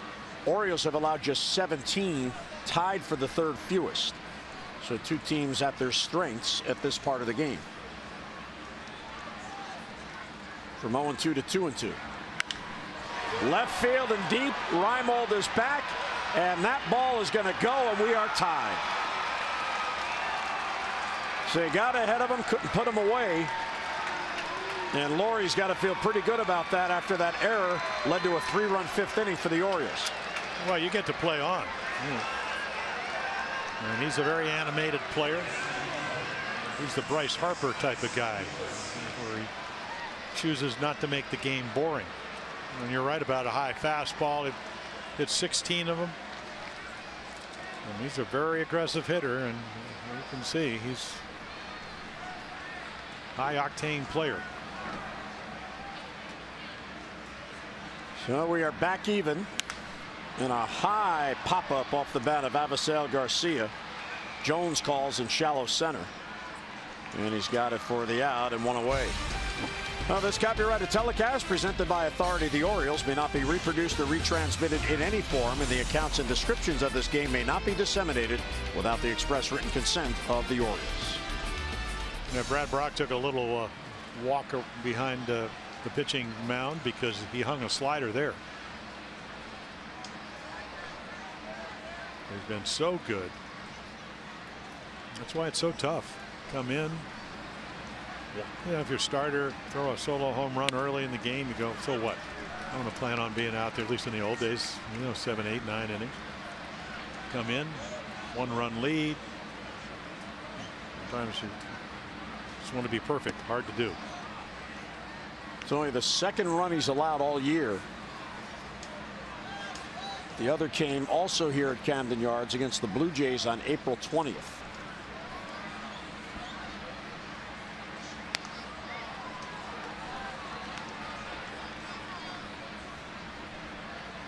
Two and 1 on Deanna Navarro, who has bounced out to Davis and struck out.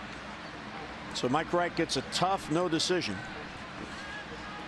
And here's another home run guy if you get behind him and he misses. Got to be very careful. You got to make your pitches. Switch hitter. Certainly not hitting lefties very well. 1 for 13, but 5-game hitting streak. And he's going to look for a fastball, and again, he can pull the ball. And he does, but right to Davis. So 2 away on the ground out here in the Chicago 7th. Well, gather up your family and come on out and celebrate Mother's Day here at Camden Yards. In fact, why not celebrate the entire weekend on Saturday, May 7th, when the Birds take on Oakland at 7:05.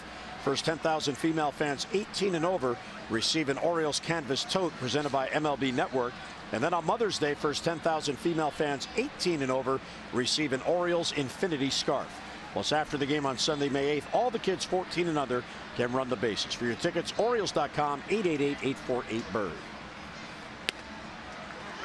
And a strike on the corner to Austin Jackson.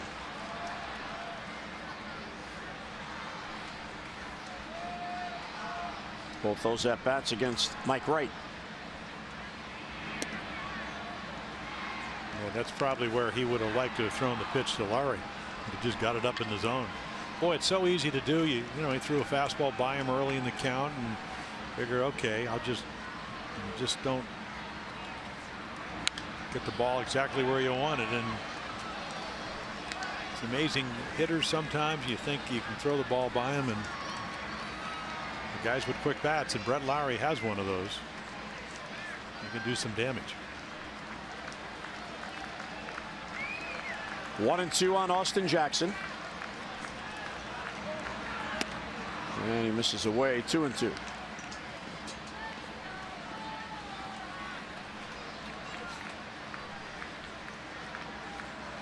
Jackson just 10 for his last 51. Foul tip held by Wieters, and there's a strikeout to end it. But Brett Lawrie with a solo home run brings it even. 7th inning stretch, our Chevy do-ups, Wieters, Hardy, and Reimold.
And back here at Camden Yards in a good game, 3-3. The Orioles have only 4 hits. They took advantage of those 2 errors in the 5th inning to get 3. And welcome into the booth, Jim and Jim, on a real good night for the pitchers, the starting pitchers.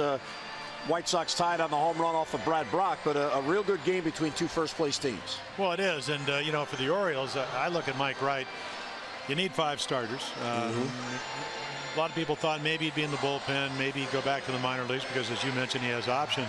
I really thought he pitched well today. You know, he gave up an unlucky run in a sense because Cabrera got a hit. Garcia hit the triple up the gap, but he really got himself in trouble in the 6th. The presence of mind to be able to make pitches, helped by his defense, Adam Jones. I mean, it's been exciting in the sense we've seen 2 guys thrown out at the plate. Jones made a great play, and Wieters a great tag. So, and then you know, Brad Brock has almost been perfect this year. He's given up the home run to Lowry. But again, it's anybody's ball game. It'll be the battle of the bullpens, even though it looks like Rodon, you know, who is 23 years old, has pitched like a veteran left-hander tonight. You know, and in the rally, Jonathan Schoop with a slider for the 2-run single, a guy who's been struggling. Who knows what that might do for his confidence? Well, you know, again, it's about getting good pitches to hit. Rodon hasn't given the Orioles a whole lot of those, but he did make a mistake. Slider in the middle of the plate, and Jonathan hit it right back up the middle. And that's huge because he's going to play second base, especially with Ryan Flaherty down at AAA Norfolk, even if he slumps a little bit. So it's good to see them get a quality at bat and get a big 2 RBI base hit. Now here at the ballpark tonight, it is Autism Awareness Night, and the pins, there are the pins. Early intervention can make a difference. The Orioles Reach, and Major League Baseball all partnering out for the Autism Awareness Night. Of course, there were discounted tickets here. Local leaders in the movement for autism awareness were honored for their contributions. The ceremonies before the game, Pete Vasco, father of Ronnie Vasco, a 3-year-old from Sykesville, threw out the first pitch. And nice time here by all as the Orioles help bring awareness for autism here at Camden Yards. So here we go in a tie game. Rodon stays on. And here is Wieters. Hardy on deck, and then Reimold. And ball one upstairs, and nothing doing behind Rodon in the White Sox pen. Yeah, only 83 pitches, even though they botched a couple of plays. And Wieters gets on with a leadoff single. Yeah, now what they'll do, Don Cooper, their pitching coach, that changeup was up. He hasn't done that very often. And Matt able to hit it back up the middle. We'll take a look at that. And again, they have such a good bullpen. There he is. It's not that the pitches are light, but it's kind of a strange night, kind of a roller coaster ride for him because his defense let him down. Long innings. And then again, you have a good bullpen. It's not too hard to get people up that have been very effective.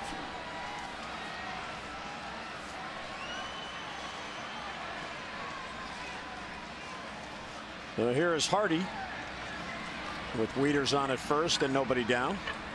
And again, they don't play him the pull. Austin Jackson over in right center, the center fielder. Matt Albers, one-time Oriole, getting loose. Well, 30 consecutive scoreless innings pitch. You got to feel pretty comfortable if you're Robin Ventura getting him up. Hardy fouls it back. Let's get a look at our Coons.com AL leaders, brought to you by Coons.com. Over 2 million vehicles sold and counting. Batting average at home, the Orioles leading at .299, ahead of Boston, Kansas City, Minnesota, and Texas. The O's overall at .269 as a club that is second best in the league, trailing Boston. The Sox at .278. Hardy down in the count, 0-2. Towards the middle, and a base hit for J.J. Hardy on an 0-2 pitch. He just got it past Brett Lawrie, who was shading up the middle. What we've seen from J.J. Hardy, because you know the injury to the front shoulder last year, it's just a much quicker bat. Watch him now. The ball's in, even though the target's away, but he's still quick enough to use the middle of the field. The velocity, the exit velocity of the ball off the bat, much increased this year. I think it's just a matter of time that home runs will come, because he's a pull hitter and he gets to play a lot of games in Camden Yards. All right, so the White Sox now, they're discussing what they're going to do in the event Reimold lays down a bunt, which if he does may be a surprise. The Orioles are the only team in the major leagues without a sacrifice for the entire year. 0 sacks so far this year. And you hope, you talked about earlier, well, you know, I've seen him bunt in batting practice. Buck Showalter will make that distinction.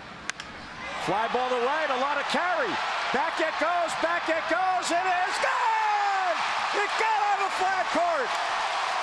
Reimold goes the other way, and the O's are back on top.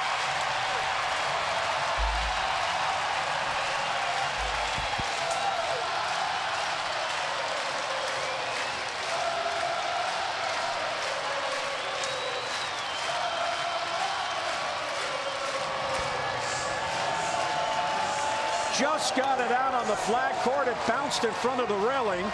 And another $500 for our Maryland Lottery contestant of the game, Glenda Burke Dower of Baltimore. Well, when Adam Edom turned his head around, because you knew it was at least off the wall.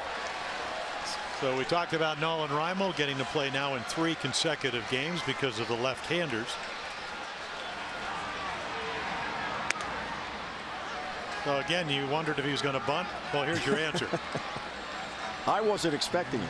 No, nor was I, because I've never seen him bunt. And then in Camden Yards, the high fly ball to right field with the quirky short porch plays pretty well if you're an Oriole fan.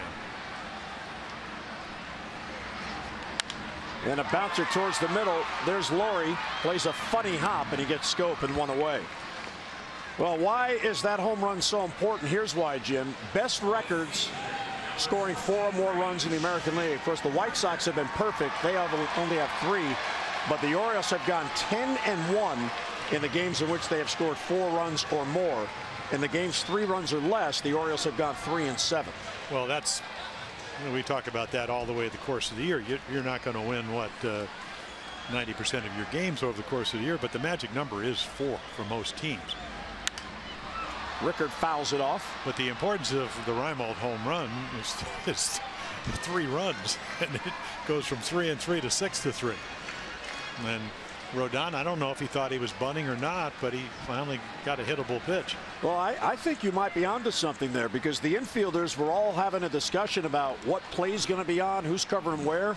So they were doing their due diligence in the event Reimold bunted. So after watching your teammates discuss who's covering where, maybe the thought is in his head, I got to get a fastball in there. Well, I talked about that last night, where when I came to the big leagues, everybody said, well, the guy's got a bunt, and obviously he wasn't. You want to throw a high fastball if you think it's going to be a sacrifice. Charlie Lau, who was one of our catchers, went on to be one of the great hitting instructors, said no, it's a breaking ball, because you always want to try to keep the barrel of the bat above the handle of the bat. The breaking ball doesn't usually allow you to do that. High fly ball to right off the bat of Rickard. And there is Eaton, and 2 men down in the Orioles 6th. You can follow Orioles baseball live with the MLB.com at-bat app. Stay up to the moment at any moment with Game Day. You get live game video highlights, StatCast, news, and more. Download MLB.com at-bat, the #1 app for live baseball on your phone or your tablet. Mr. Reimold with his 3rd home run. He now has 5 RBIs. He has scored twice tonight, 2 hits. And his 5th multi-hit game.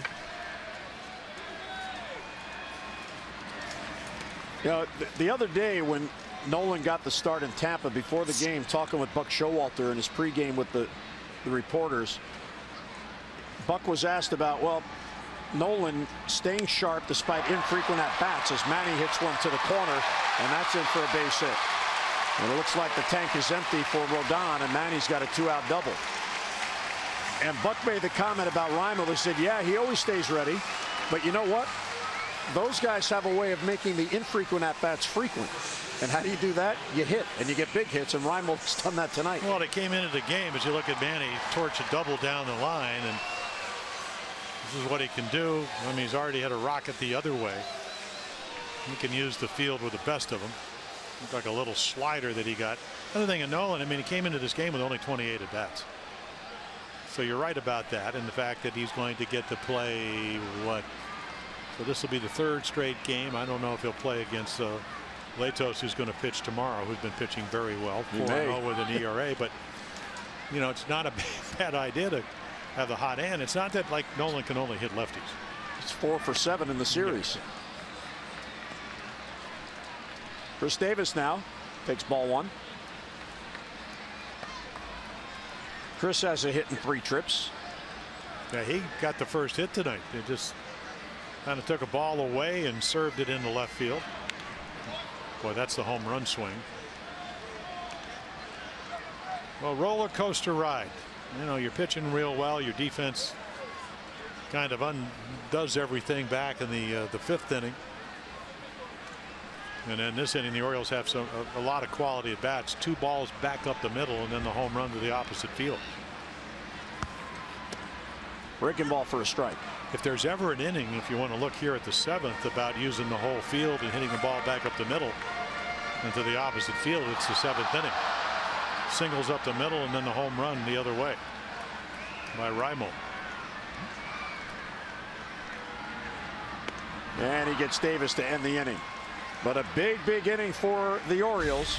Wieters leads off with a single. Hardy follows with a single. And then Nolan Raimo, first pitch, a 3-run home run to right.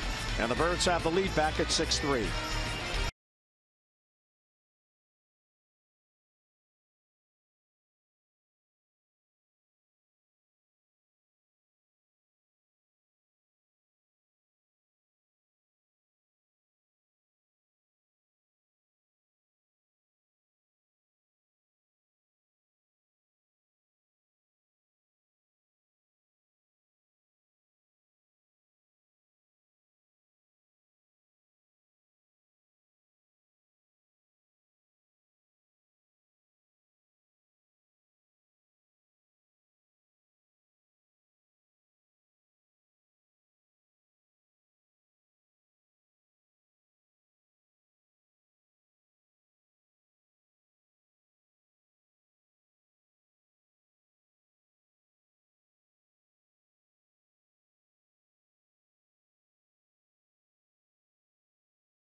Like we promised earlier in the game, it's Miller time, brought to you by Miller Lite.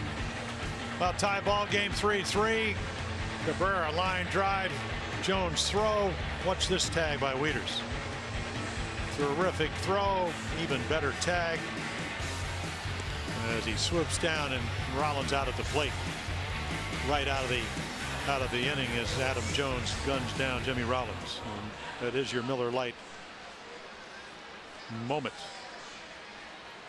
I know Mike Wright liked it. But Darren O'Day comes on. And boy, he's been good this year. Pretty much almost 50-50 sliders and fastballs. And you could see, again, only 1 out of 1 in the saves. Righties, lefties, they don't hit him. Fly ball pitcher. Top of the lineup for Chicago, Eaton, Rollins, and Abreu.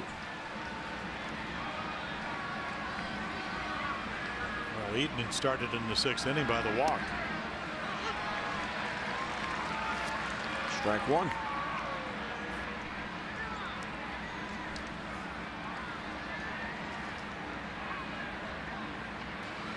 Eaton has seen O'Day only twice, 1 for 2, and the one was a home run. And it hit him. Well, yeah, he's not even going to get out of the way. They're looking for base runners. And it looked like it hit the pad. He's got a pad. He come in off the plate. No, he's not budging. Just turns away. Gets the wrist and arm out of the way.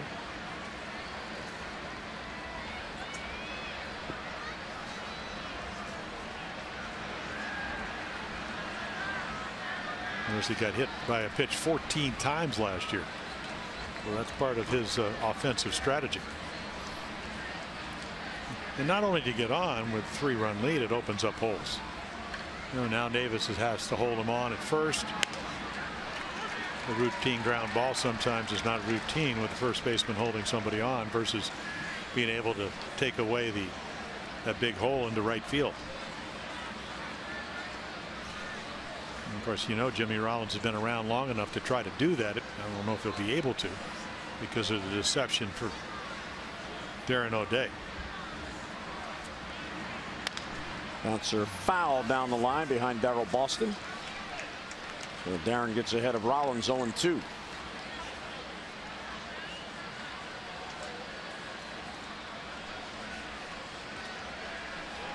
Yeah, Darren will throw about of those 54%. I was looking today, 84% of them are the four-seam fastball, and that's where he gets a lot of the fly balls, and then 20% of that fastball mix will be sinkers.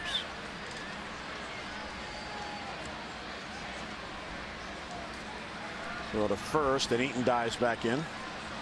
And the other thing about Darren, who's been outstanding, just signed a 4-year extension, is that he throws about 76% of his sliders for strike. And that's probably about 12% more than what he does with the fastball. So trust that pitch. And the 0-2, and he got him. That's a fastball by him, one away. Well, there's a four-seamer. I mean, he can sink it, so maybe you roll over. It gives you another look. It's like the zoom ball. You think it might come down, but it doesn't. You just hold it a little bit different, with the seams or across the seams. That ball just not only rises, or at least from that arm angle goes up, it runs away from it. The one away, here's Abreu. 2 base hits to right field.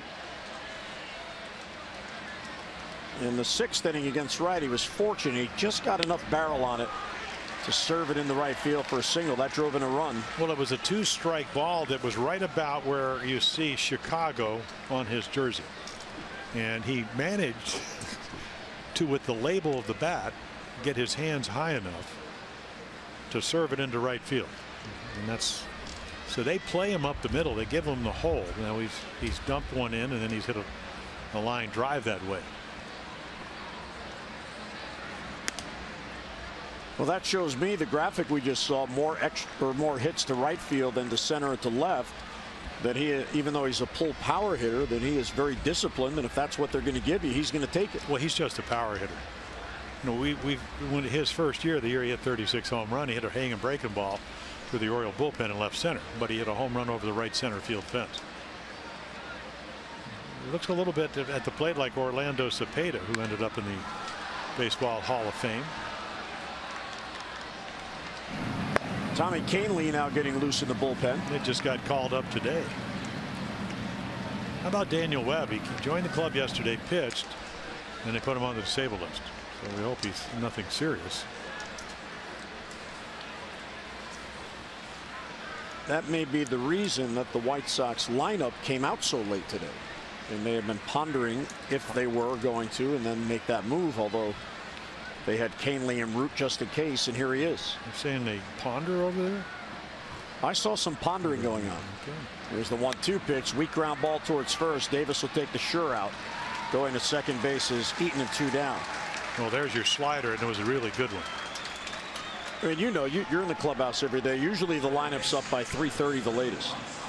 I went in there 4 times, and every time I went in, Robert Ventura had different people in his office having meetings, and no lineup was posted. So there was some pondering going on. Yeah, the White Sox have a catcher by the name of Kevin Smith. They called him up. He got hurt during the pregame warm-ups. Yeah. Now that and he was about to make his major league debut, right, which makes it worse. I mean, he's a guy that plays mostly at AAA. So if you're a catcher, you may want to call the White Sox. Here's Todd Frazier, runner at second, 2 down. Breaking ball inside, 1-0. It's like a Moonlight Graham story, isn't it? Yeah. Except Field of Dreams. Moonlight Graham had one at bat, didn't he? No at bats. He played in the field for an inning, and then that was that. He was more durable than Kevin Smith, apparently. He got through the pregame warm. Well, he didn't have to get through the pregame warm-up. They sent him in during the game.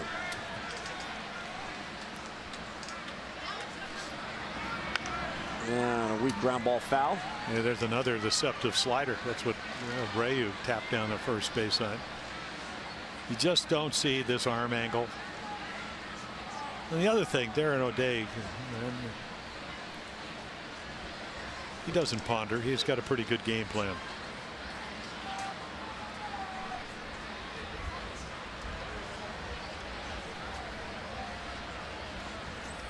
One and one on Todd Frazier.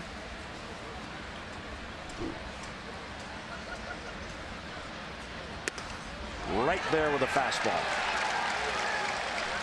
Now Frazier's seeing break it ball. What is that? Fastball that's rising in the zone. Well, he's got another one he throws right at your front hip if you're a right-handed hitter. And we know Frazier's a very dangerous hitter, but a lot of right-handers will give up on it. And he's coming over from the National League. 1-2, runner at second, 2 down. High pop foul. And that'll be back in the crowd.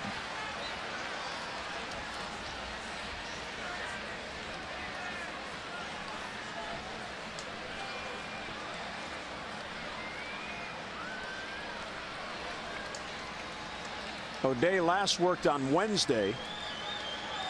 Buck got him into the game because he hadn't been in a game since the prior Thursday, which was the last day of the final homestand.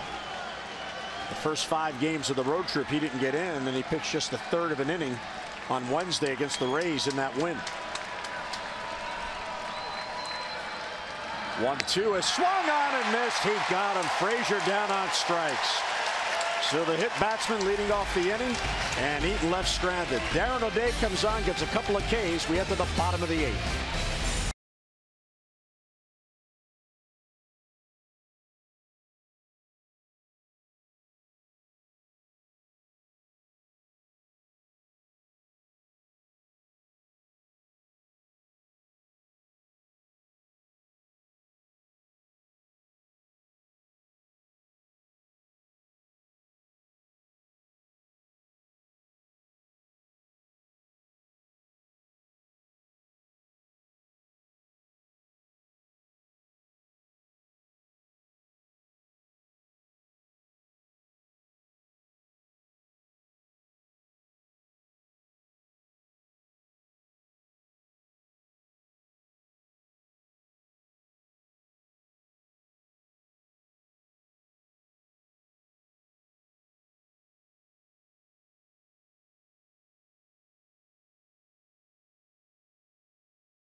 Join us tomorrow. More O's action. Game 3 of the 4-game series. Kevin Gausman will be on the mound against Matt Latos.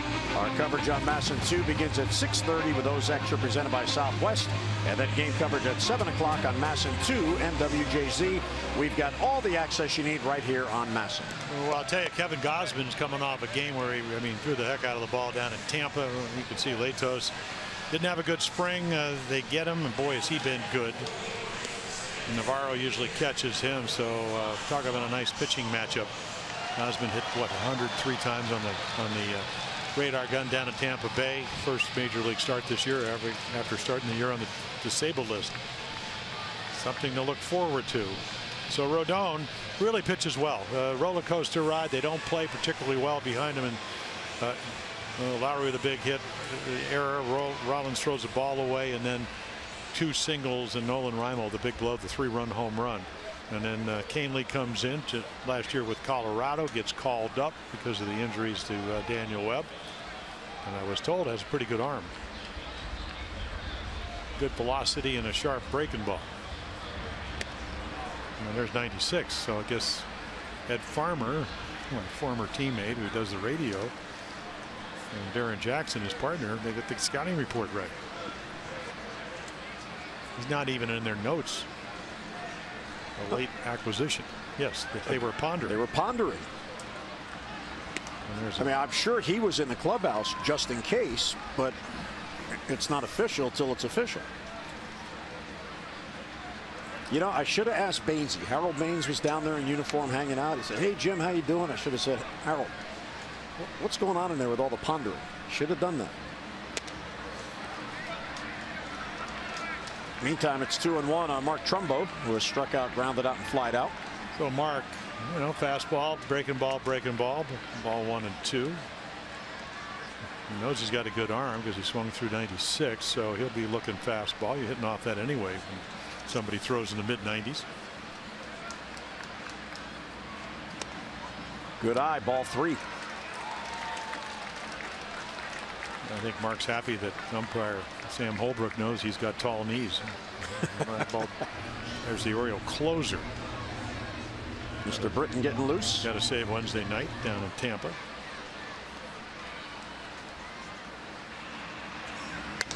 Ball 4. There's a leadoff walk. So the Orioles get a run around looking for an add-on run in the 8th. Now looking back to the bullpens last night, Jim, both were called into service.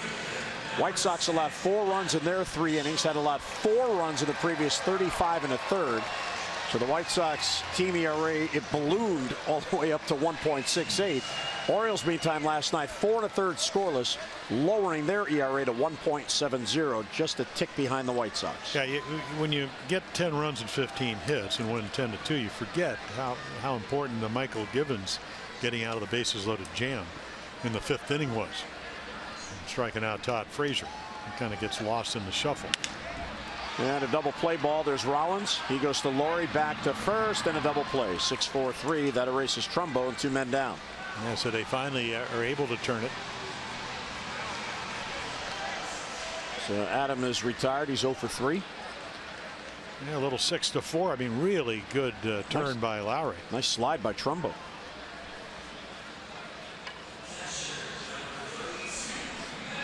Rollins been doing it a long time, and he went to the White Sox because he could play shortstop. Well, you also saw Brett Lowry. Mike Bordigo always talks about it, the fact that second basemen, they need to get airborne sometimes, get out of harm's way. Scope, very much like Bobby Grich, they use the bag as their protection. And now we'll take a look. I mean, Lowry, I mean, watch him get, I mean, he's going up right there. See, get out of the way, and he does.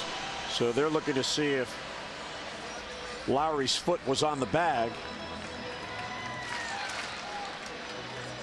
Ooh, maybe not. Well, you'd have to, again, they would have to have another angle probably from the other side to see if the foot and the ball were actually in the glove. From there, you can't really kind of tell. And take a look right here. So what you're going to see, Lowry catch it now. Is the foot, is the ball in the glove? So that's, and if that's the case. So Buck went out to Jerry Davis, who is the crew chief. He also made that call at second, and it looks like Buck's going to ask them to look to see if Lowry's foot was on the bag, and I'm not sure it was. It looked like in his quickness, not haste, his quickness to get that ball going to first, the foot may have come off before he caught the ball completely from Rollins. But I don't think you can tell from that camera angle. That would be the only way they change it. You know, last night there could have, when TJ McFarland came in, take a look, right? Let's see. So Davis ball, nah, that's, he's certainly not, you know, we always talk about in the neighborhood. Well, it looks to me that well, Davis had a good look at it. Look at the perfect position for the umpire. See, last night he didn't want to do anything because there was a slide into second with TJ McFarland, and the last thing Buck Scholler wanted to do was delay the game with his pitcher on the mound. He doesn't care with theirs because Jack Britton is getting loose. He's going to come in to pitch the 9th.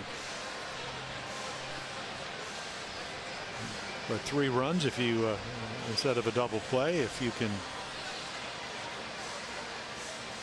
have a runner at second and only 1 out, obviously beneficial. Maybe we'll actually score another. Yeah, from that angle, it looks like the toe left the base before the ball was in the glove. The question is, will New York see that? Yeah, I just don't. I mean, they may reverse this, Jim, but that's what I don't like about this rule, because it's not like you're getting any advantage here. It's not like the throw was offline and you're catching it or whatever. I mean, pretty routine right here. I mean, that looks like he catches it or it's close enough, and then now all of a sudden, how do you throw the ball to first? You have to make a step. So again, they changed the rules. All you're doing is delaying the game. I certainly understand why. I mean, here we are in the 8th inning. Buck says, hey, I'd like to have another runner at second base. But he's out, so it's a double play. As he should be there. So the toe engaged just long enough. And it's worth the challenge. Sure.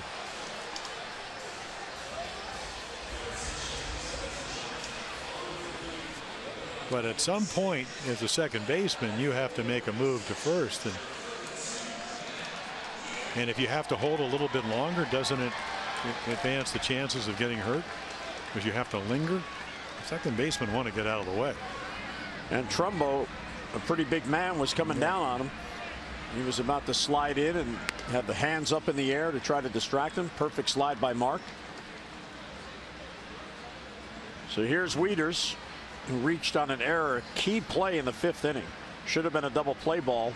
Would have been 2 outs and nobody on. There's Mark now on the bench. 2-0. Orioles scored 3 runs in the 5th inning and 2 were unearned. 2 double plays that were not turned because of errors.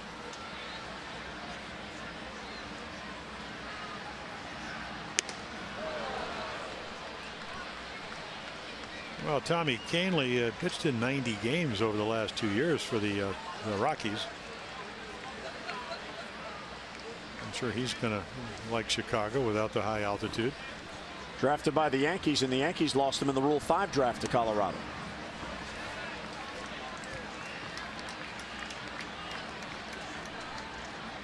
Following 2013, he had pitched in Double-A. The Yankees didn't protect him, and the Rockies took him. He went to London University down in Boca Raton, and one of those guys never ever started a game in the minor leagues. So right out of college, a reliever. 149 games in the minors, 0 starts. So signed and groomed as a reliever. Robin Ventura obviously displeased with that. Well, he walked 2 guys in the inning. Right. That's not exactly what you want. And it does give J.J. Hardy, who's been swinging the bat well, an opportunity.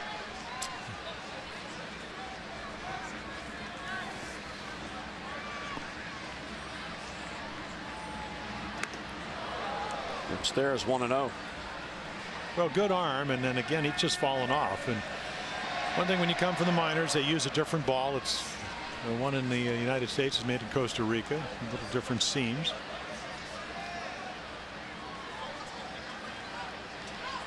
So the feel's different, and it's cold. And there's a strike.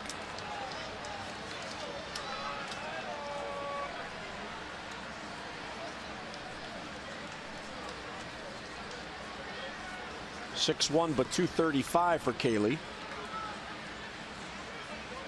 Out of Albany, New York, and he went to college in Florida. And Rollins will play to Laurie, who keeps his foot on the bag, exaggerating his foot on the bag, and they force Wieters. Well, here we go. 9th inning coming up. O's 3 outs away. The closer coming on.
Orioles baseball on Masson is brought to you by Southwest. Transparency, low fares, nothing to hide.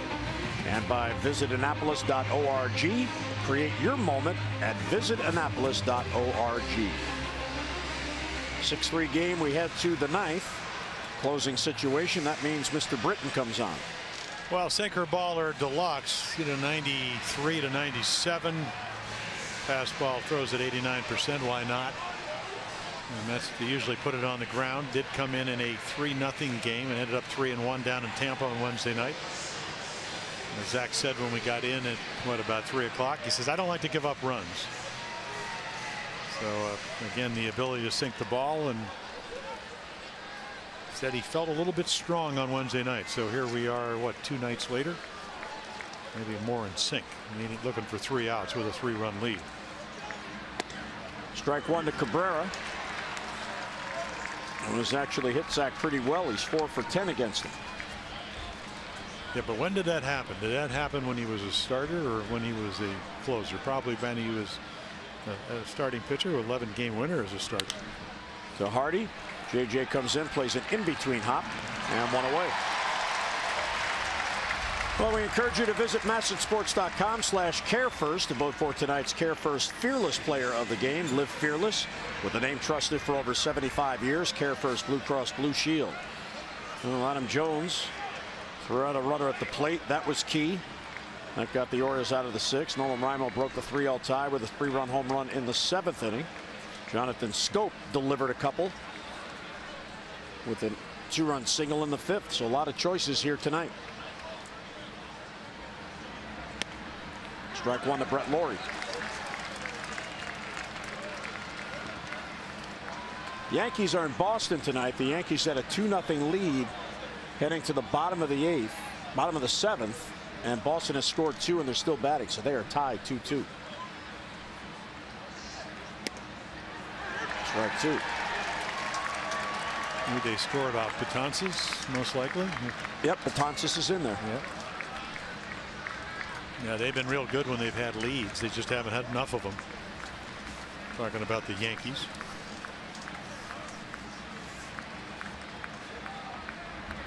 And he got him on a breaking ball. Brett Lawrie had no chance. Once he fell behind 0-2, you know he's not looking for the breaking ball. No, and Jack has a good breaking ball, and he throws it perfectly because he throws it under the strike zone. Don't have to throw a strike, just throw it close enough that the illusion is it's going to be maybe somewhere in the strike zone, and it just dips down. Really good slider. Got on top of it. Fans coming to their feet. Avisail Garcia.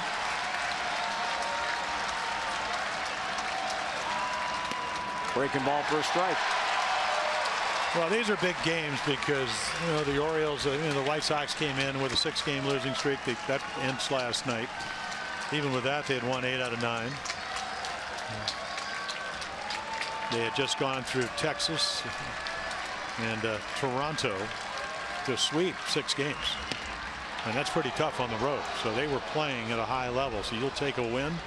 Last night it was 10-2. If you get another out, you will have beaten them 2 nights in a row, 6-3. And this is a game all about starting pitching and momentum.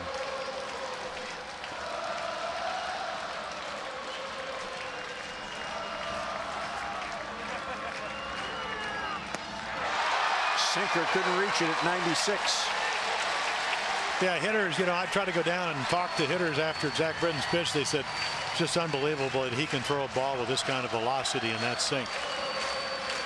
So again, the fact that he was able to get the pitch on Wednesday night just gets him in a better rhythm.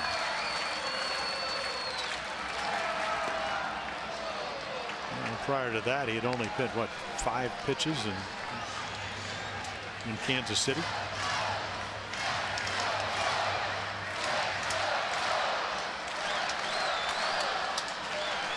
Yep, 5 pitches, 4 strikes in that Sunday game in Kansas City when he was brought in to get some work.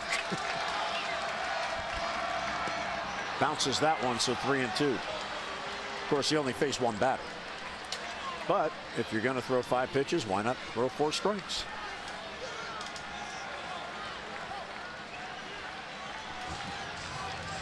Skipper peeking around the corner there. Oh, he knows anybody that's ever played this game, and Buck's been around a long time, you need 27 outs, and you're one strike away from getting that. You know, one ground ball at an infielder. We just never assume anything in this game. And a number towards first. That's a fair ball. Britton picks it up, tags him. He's out! What a play by Britton. Well, you just hope he didn't hurt himself. It's the only way he could have made the play. Chris Davis helps him up, and the ball game is over. This is very Jim Cott-like. Won 16 straight Gold Gloves. The only way you can tag him, catch him. And you wonder if Garcia hurts himself. He came out of this limping. Right in the left thigh. So the game ends on the one unassisted, which you see every day. Nolan Reimold's 3-run home run, the difference. Orioles win it 6-3.